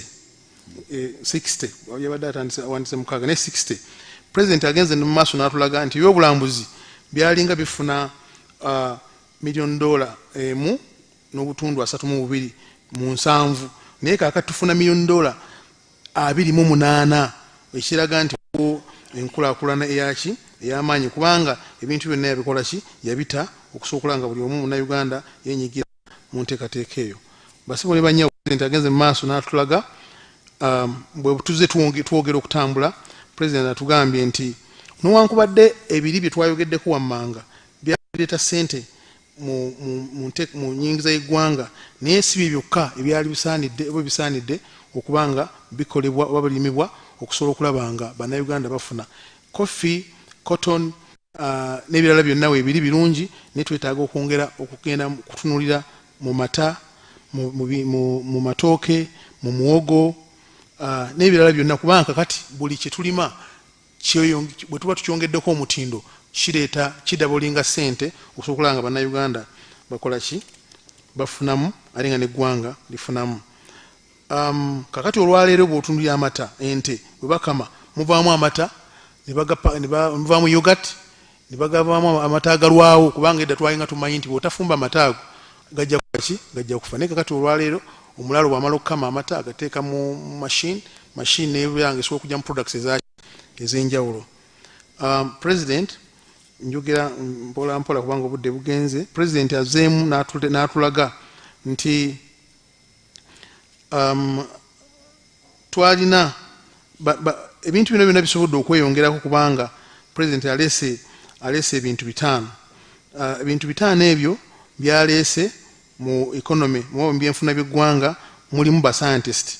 Agezezaako nnyo okulaba nti bascientist babeerawo okulaba nga abantu balina skills, okulaba nga balina factories ez'enjawulo okukola amalagala, okukola okwasembolinga computers, okuteekawo computers n'ebirala byonna eby'omulembe. Era President n'atugamba nti kati economy yaffe mu 1986 twalina obuwumbi bwa dola 3.9. Kakati olwaleero we twogerera tulina obuwumbi 55. Bw'otunulira 3.5 bw'otunulira obuwumbi 3.9 no comparing olwaleero ku 5.5 olabira nga kintu kinene nnyo kitutuuseeko. Era economy yaffe ebadde egenda mu maaso n'okulaakulana ku speed ya 6.3 bitundu 6 n'obutundu 3 buli mwaka, ekikulagira ddala kuva ku myaka 38 ekikulagira ddala nti kati tugenze mu maaso okusobola okulanga eggwanga lyaffe likola ki ligenda mu maaso. Era nga tulina GDP per capita dola 10,154 ekikulaga nti twagende ddala okutambulira ddala mu maaso, eggwanga ligenda ddala mu maaso. President yeewuunya abagamba nti okugatta ebitongole bino kibi si kirungi, yeewuunya n'okwewuunya era teyandimaze budde bungi nga ayogera n'abantu abo kubanga alaba nti oba oli awo tebalaba bigenda mu maaso. President akulaze nti ebitongole bino byateekebwawo, for instance kati nga UCDA mu 91 ng'ayagala okulaba nti ayongerako era ng'amanyi nti singa kinaagenda mu maaso anaayongerako olwokuba nti by then baali bafuna emisaala mitono, abo emisaala mirungi basobola okuba nga bakola ki nga bakola bulungi. Naye ate agenza okumaliriza nga ssente bazitutte nga twali mu lukoze eki gukoleddwa ate nga abandi badde bakola obulungi ate ne bafuna emisaala emisaala mitono. N'olwekyo President n'ayongera n'atulaga nti abantu obwongo babumala eggwanga lyandibadde lyetaaga obukadde 46 buli muntu. Calories ezo byebipimo by'emmere muntu byakola ki byalya okusobola okulaba nti abeerawo buli lunaku. Kati omuntu yeetaaga emitwalo 55 metric tons, tani emitwalo 55 ez'eŋŋano okusobola okutuliisa ffenna. Singa tetulima mmere yaffe kitegeeza nti tuba tugenda kuspendinga dollars 380 buli mwaka, $1 million 380 sola zoogera mu za Uganda kubanga nki nyingi nnyo. So n'olwekyo President n'agamba nti essente zino ensonga awo eri nti si kituufu okwogera ku mwanyi zokka. Si kituufu kwogera ku mwanyi zokka, Excellency, kituufu. Ne weerabira emmere, ne weerabira emmere n'ebirala byonna, kubanga bw'onoogamba ku mwanyi zokka kitya singa kinaabeera nga ku international market nga kiba kisse ate nga kimudipendizeeko mukka, kitegeeza nti eggwanga lijja kuba muki, lijja kuba mu matiga. Newankubadde nga bwe twetaaga okugenda mu maaso n'emmwanyi, twetaaga n'okulaba nga ebirala bino byonna naye tubireeta ku board okusobola okutuyambako n'okusasaininga ekonomi yaffe okuba nga tutambula bulungi ng'ensi endala. President atulaze n'atulaga nti Japan, n'atulaga South Korea, n'atulaga engeri gye zikolamu ebintu byabwe. Japan ekola emmotoka, kati Uganda omukisa gw'eyina nti eyina abakugu, eyina abantu abasobola okukola, ate n'amagezi bakola ki, bagayina, aye n'ebintu byennyini ebikolebwamu ebintu ebyenjawulo tubikola ki, tubina ebyobugagga nga eby'omu ttaka n'ebirala byonna tubikola ki, tubina. N'olwekyo singa tuwongera amaanyi mu kukola tusobola okuba nga tutambula buki bulungi. President agenze n'agamba nti tulina UNRWA, tulina UCDA, tulina DDA, tulina NADS, tulina NFA n'ebirala byonna byateekebwawo ku temporary measure nga tubigezesa byakaseera, tebyaliwo okubeerawo bbanga lyonna, naye twabiteekako okusobola okulaba nti oba oli awo tutestinga omwana tumupreparinze, bw'amala okuyimirira tumuleke ate akole ki, ate atambule, nga byalina okudda ogezi bwako akaseera bimale ate bidde mu ki mother ministries zaabyo bisobola nga bitambula buki bulungi, kubanga sente zaali zimaze okufunika era nga baziweebwa okusobola okukola ki, okukola buli kintu kyonna. Naye kati President yeewuunyiza n'agamba nti sente ezo ezaali ziyina okukozesebwa abantu zebafuna zigendedde bwereere, kubanga omulimu gwe bakola baduplicatinga, bakola gwe gumu n'ogwa ministry, ekitandibadde nga kisoboka, kubanga ekigendererwa kyali kyakulaba bwawaka sente bwongeze bakole omulimu ki, omulimu mulungi. Naye agenza okukola nga tekola ki, teguliwo, ate nga ne Uganda bennyini bakola kigula, kuba badde bacomplaininga, gavumenti eduplicatinga, gavumenti espendinga sente bitakola ki, ebitaliwo. Noddira board weeri, ne board yandibadde nanyini business nga yafaayo okulaba nti administration entambula buki bulungi. Noddira omuntu nga n'omulimu tagukola ki, tagulimu era tagukolako, n'aba nga ali ku board nesene ng'afuna zaaki, ng'afuna za bwereere. President agenze mu maaso n'annyonnyola n'atugamba nti bw'otunuulira ebitongole bino byonna essente zebikola zebifuna sente nyingi nnyo. Bw'otunuulira abakozi ng'oggyeko ebyokuba nti bakola emirimu bannaabwe abala gye bakola, mu 2016 abakozi 3,905 mu agency zino batwala obutabalika, si buwumbi this time kubanga obumbi bubeera billions ne trillion, obutabalika 2.2 obutabalika 2.2 trillion n'obutundu bubiri, nga ate abantu baffe 8,000 mu public service wangi No. When you total them, they are 80,000. Yes. With the soldier. Bw'otunuulira while abantu 8,000 abali mu public service bafunanga bakozesa obuwumbi 2 n'obutundu 6. Obutabalika 2 n'obutundu 6. Mu misaala gyabwe abantu 8,000 bafunanga obuwumbi 755 n'obutundu 2 billions, ate abantu 3,905 bafunanga obuwumbi 919.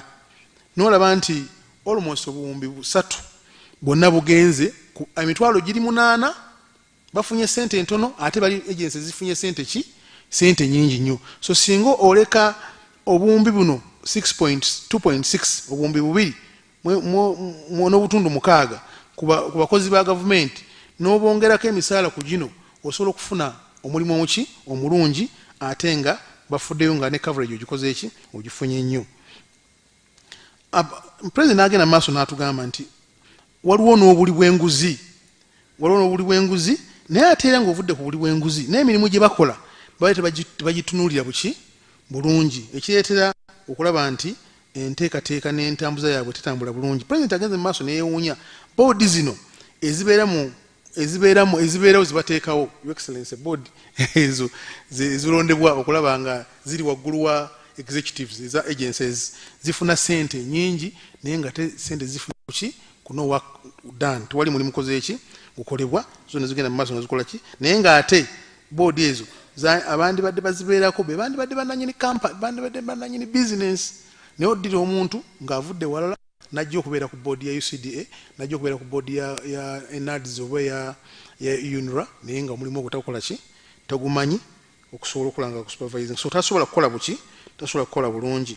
President agenze mu maaso n'ategeeza nti waliwo abakulu abasobola abalina obujulizi ku nteekateeka ne ku nsonga ezo. President n'atulaga abakulu ba wealth creation bajino abakulu abasirikale n'amaana n'atuyitira n'ababaka ba parliament omubadde Abdul Mutumba n'atulaga the whole region namba y'ekibuga greater kibuga eyino abadde n'omuntu omu ate nga neemalirira ate nga n'emirimu ajja n'aginona mu extension worker ono akola afuna sente entono ate olwo afuna nnyingi ate ono nga yamukolera omulimu. President nga tugenze n'atutegeeza nti abantu ekibadde kyogerwa nti UCDA ebadde efulumya certificate egenda ku mutendera gw'ensi yonna tekibadde kituufu kubanga photo sanitary certificate eyo egabibwa si egigaba Ministry of Agriculture yegikola ki yegigaba n'olwekyo obubadde bulimba obwaddala bwennyini nga si butuufu era n'atutegeeza nti certificate eyo gyegabibwa si ya mmwanyi yokka obula certificate eyo egabibwa ku bintu byonna ebyokulya byonna ebifuluma wabweru waki wabweru w'eggwanga nga n'emmwanyi mweziri nga ministry yezigaba era nga gavumenti z'ensi ezirala zonna zimala kola certificate eyo efudde Ministry ya Agriculture okutandika okukozesa ebyo eba bisindikiddwa ebweru w'eggwanga.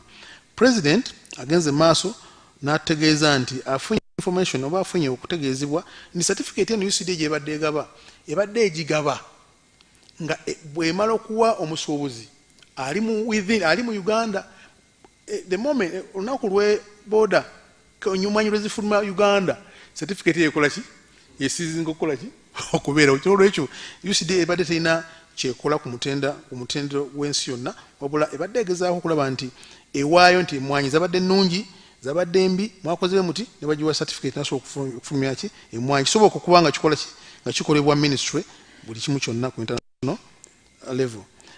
President agenze n'agamba nti ba extension workers abalimisa abali ku magombolola gaffe olw'okuba nti bali tebakola bulungi era nga tebafuna ssente bulungi this time round President akkiriza nti agenda kuwongera amaanyi Ministry of Agriculture ne ba extension workers abalimisa abo basobole okulaba nga bakola omulimu gwabwe bulungi okusobola okulaba nga batuukana n'omutindo era n'okusobola okusomesa abantu baffe mwanyi ki ze basobola okunoga ne bazaanika batya era basima batya ebinnya bazikuuma batya mu maaso. Akawuka President agenze mu maaso n'atuyitira ba scientist ku kawuka kano yayogeddeko akaluma emmwanyi ako ate akawuka ako kabadde kabi nnyo nga kabonyabonya abantu naye yeewuunyiza okulaba nga UCDA tenaba kuvaayo okulaba nga taking measures okulaba nga akawuka kakola kikakolebwa naye scientist atugambye nti akawuka yamaze okukola yakola ebikatwala ng'alina akawujjo kateekayo n'okuteekayo ba petroli bamafuta oba ki okusobola okulaba nga kakola ki wanyi ateekamu omwenge naga nti yeetaaga buyambi asobole okubeera nga multiplyinga eddagala eryo mundi munauganda alikole ki alifune mpaka okusomesa omuntu oyo asobola nga asobola okuba nga yeekolera. President agenze mu maaso n'atulaga nti mu Uganda yonna aba UCDA babadde 55 bokka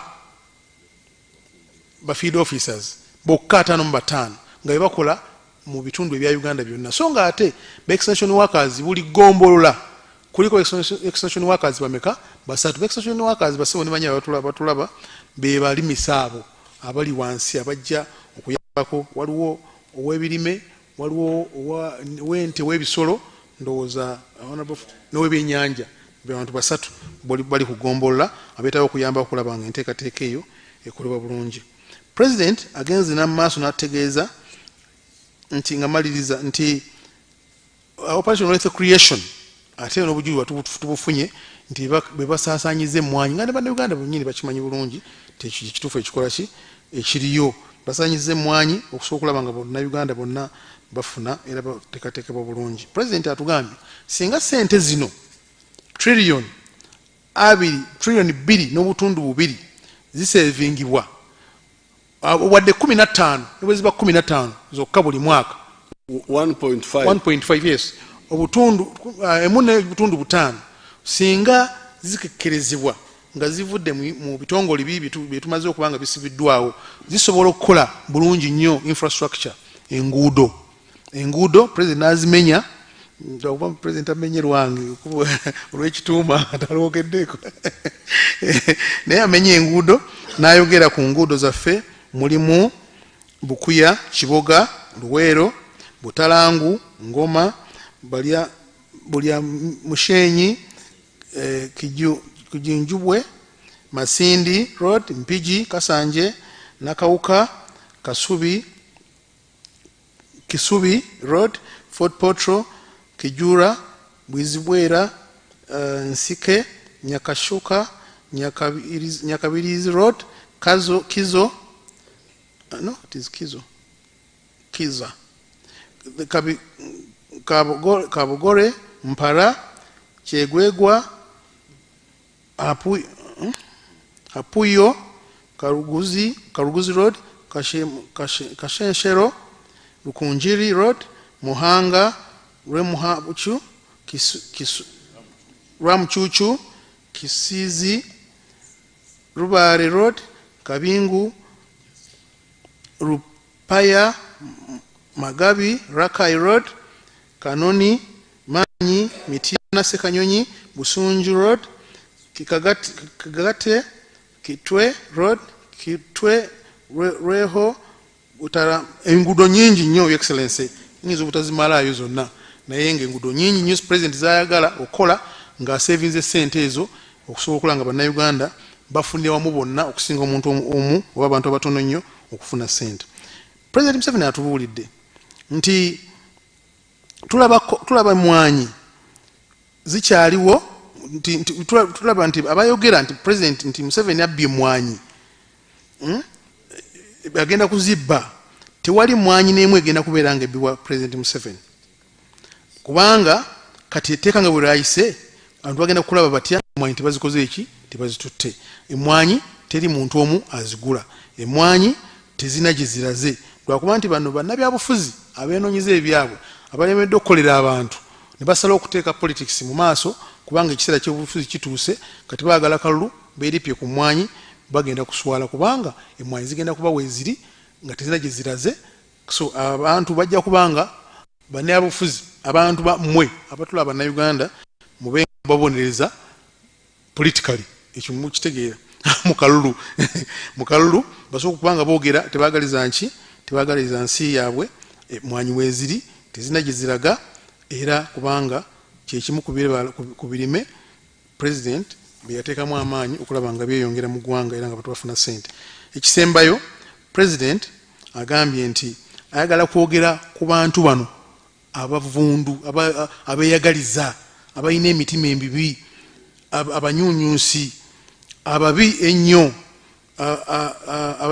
ayagala kuboogerako okusobola okulaba nga beddako bwe baba tebazzeeko politikale aye ne mateeka bajja kuba bakola ki bavunaanibwa. President agenze maaso n'atutegeeza nti emmwanyi beeyi emmwanyi ebaddewo mu kaseera kano kubanga ebintu Uganda eyina emmwanyi nnungi eyina embeera nnungi abantu bafunye obudde okulima obulungi emirembe weegiri era n'ategeeza nti emmwanyi zino ebbeeyi yaazo ekyagenda waggulu mu maaso kubanga kati ntono nnyo ku katale k'ensi yonna olw'ebizibu ebimu ebyabeerawo naddala mu Brazil ne mu Colombia n'awala wonna baafuna ebizibu ebyenjawulo bafuna ekyeya nekibanga emmwanyi zaabwe tebasobodde kubanga bazikuza ate ffe Uganda nga tuzikola ki nga tuziyina ate ng'emmwanyi nnungi. N'olwekyo omuntu agamba nti UCD evunaanyizibwa ku kwambusa emiwendo aba mukyamu, kubanga UCD etegula mmwanyi, tetunda mmwanyi, terima mmwanyi.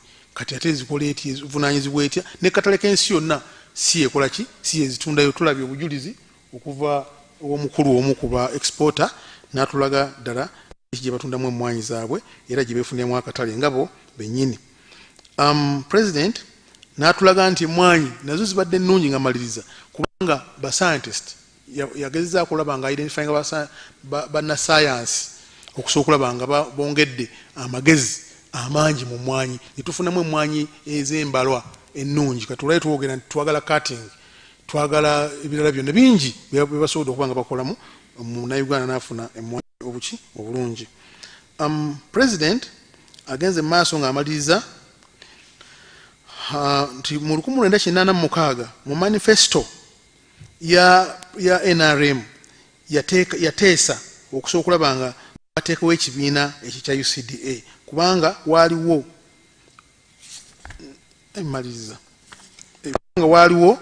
obwetaavu bw'okutereeza emmwanyi ezo, era n'alaga emmwanyi ezo ensawo zitwali tukola ki, zitwali tufuna. N'olwekyo si kituufu abagamba nti President Museveni nti gavumenti eyagala kwavuwaza abantu, ate gavumenti eyagala kukola ki, kugaggawaza abantu nga bwe zeekola, kubanga ne bw'otunuulira mu Operation Wealth Creation bwe baali bagireeta abantu baagivumirira ne bagamba President aleese ebye tejja kutambula, naye kati olwaliro abantu bali mu ku ground basanyufu nnyo ku operation ku PDM, abantu bafuna ssente era benyumiriza mu nteekateeka. N'olwekyo President agamba nti ye enteekateeka ye alabira ddala wala, abantu bagenda okwagala okulingiriza ate nga yakoze eki, nga yagenze. N'olwekyo ayagaliza eggwanga lye buki bulungi, ayagala kuwa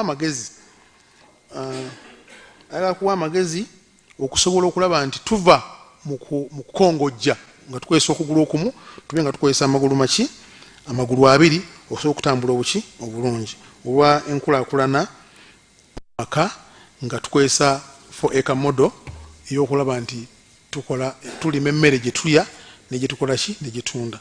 President n'abaagaliza okukulaakulana, okutambula obulungi n'okweyongera okulaba nga tugenze mu maaso. Ndowooza mu bwimpimpi, mu bufunze byensobodde okuba nga nzijja mu bigambo bya President byewandiise. So President tukwebaza nti weebale nnyo, weebale ddala okuba nti okulembedde eggwanga lyaffe Uganda nga oli mu nkulaakulana. President njagala kumaliriza nange katono nnyo nti tulaba NFA okubasobola okuvaawo yatuyamba ewaffe Mityana North twalina ekibira Kazikiza. Ekibira ekyo ne bakiwa abantu abaffe, abantu abali balimu nga bali mu mmere ya wansi nga mwekiri. NFA bwe yajja yawa abantu okuva eweeru awalala wonna, ate bali mufo ky'okulima emiti baatema kiki, baatema kiteme. So nolaba nti ekigendererwa kya NFA tekyali tekyakola ki, tekyalonje. President tukwebaza okubeera nga oli farsighted okusobola okulaba nga ebibiina bino twagala kusevinga. Bannayuganda badde bagamba abamu nti essente zigenda mu duplication, tetukekkereza. Kati tukekkereza ate bakola ki, bakomplaininga kubanga bamanyi nti bakyalina bigenda kubanga bakola ki, nga boogera. Tukwebaza Your Excellency okusobola okulaba nti okulembedde eggwanga ate n'okubanga nange ompisi nenzija mu State House. Abantu b'Emityana North basanyufu nnyo, era emmwanyi nakugamba emmwanyi binnya biri eyo tebakola ki, emmwanyi zindeese naye mbadde nzija mu bulijjo. Ninjala kukwebaza Your Excellency okusobola okulambula eggwanga. Bannayuganda babadde mu kizikiza mu kyalo ebwe, tugenda mu kyalo baga nti emmwanyi muzitutte muzitunda, naye bannayuganda twetaaga okwongera okubasomesa okuba bamanye kubanga emmwanyi weeziri. Emyezi mu Gwokuna sizoni ejja kuba weeri ng'emmwanyi tezina gye ziraze, ate UCD nga tekola ki, nga teriwo. Tukwebaza ssebo, webale nnyo, webale ddala mwenna bassebo ne bannyebo. Kale Honorable Nsegumire, tugenda kufuna endokwa muziteeke mu binya so that muleme okufuuka abalimba n'emutumba n'abalala abayenere twayogedde nabo jjo netukiriziganya nti bano abakola ensigo batwongere to multiply them, and then our MPs will be giving them. So Ugandans, thank you so much. I had to come with the group here, all these people, to share with you the truth. People were saying that the coffee has been sold are talking rubbish, but it's good that they are talking rubbish, because then we shall know them by their fruits. It's good to tell such a lie. Really, it's good for us because we are going to prove them wrong, and you people, you should punish them for telling you such useless lies. Thank you very much. God bless you.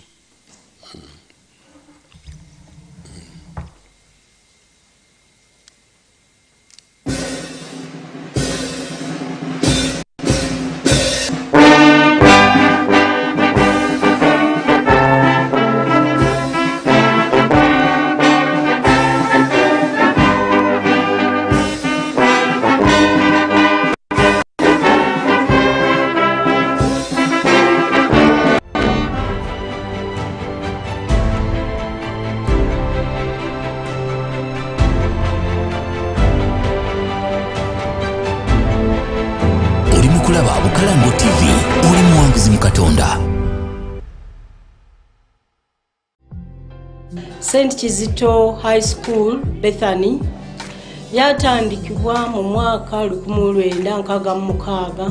Kati abaana be tusomesa okuva ku senior 1 okutuuka ku senior 6. A-level tubasomesa sciences ne arts.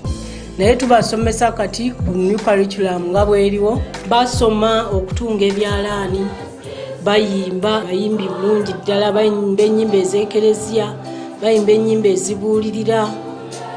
Abaana basoma okufumba, era nga mulabye ne keeke gye tuliddeko n'abazadde, abaana baffe be bagifumbye. Kati tukubiriza abazadde mwenna abakatuliki yonna gye muli, mutuweereze abaana ab'obuwala tusobole okubasomesa nga bali ku mutindo ogwesiimisa, ate era nga twongera obateekamu omutima ogw'eddiini. Abo abeegomba obunnaddiini bwe bava wano bagenda ne bakola koosi. Bwe bamala koosi ne balyoka bakomawo mu kibiina egogonya. Abalala basigalayo mu nsi eyo nga bantu balamu. St. Kizito High School, Bethany, lisangibwa mu disitulikiti ey'Emityana. Tweyanzeege tubasuubidde okubalaba bwangu ddala.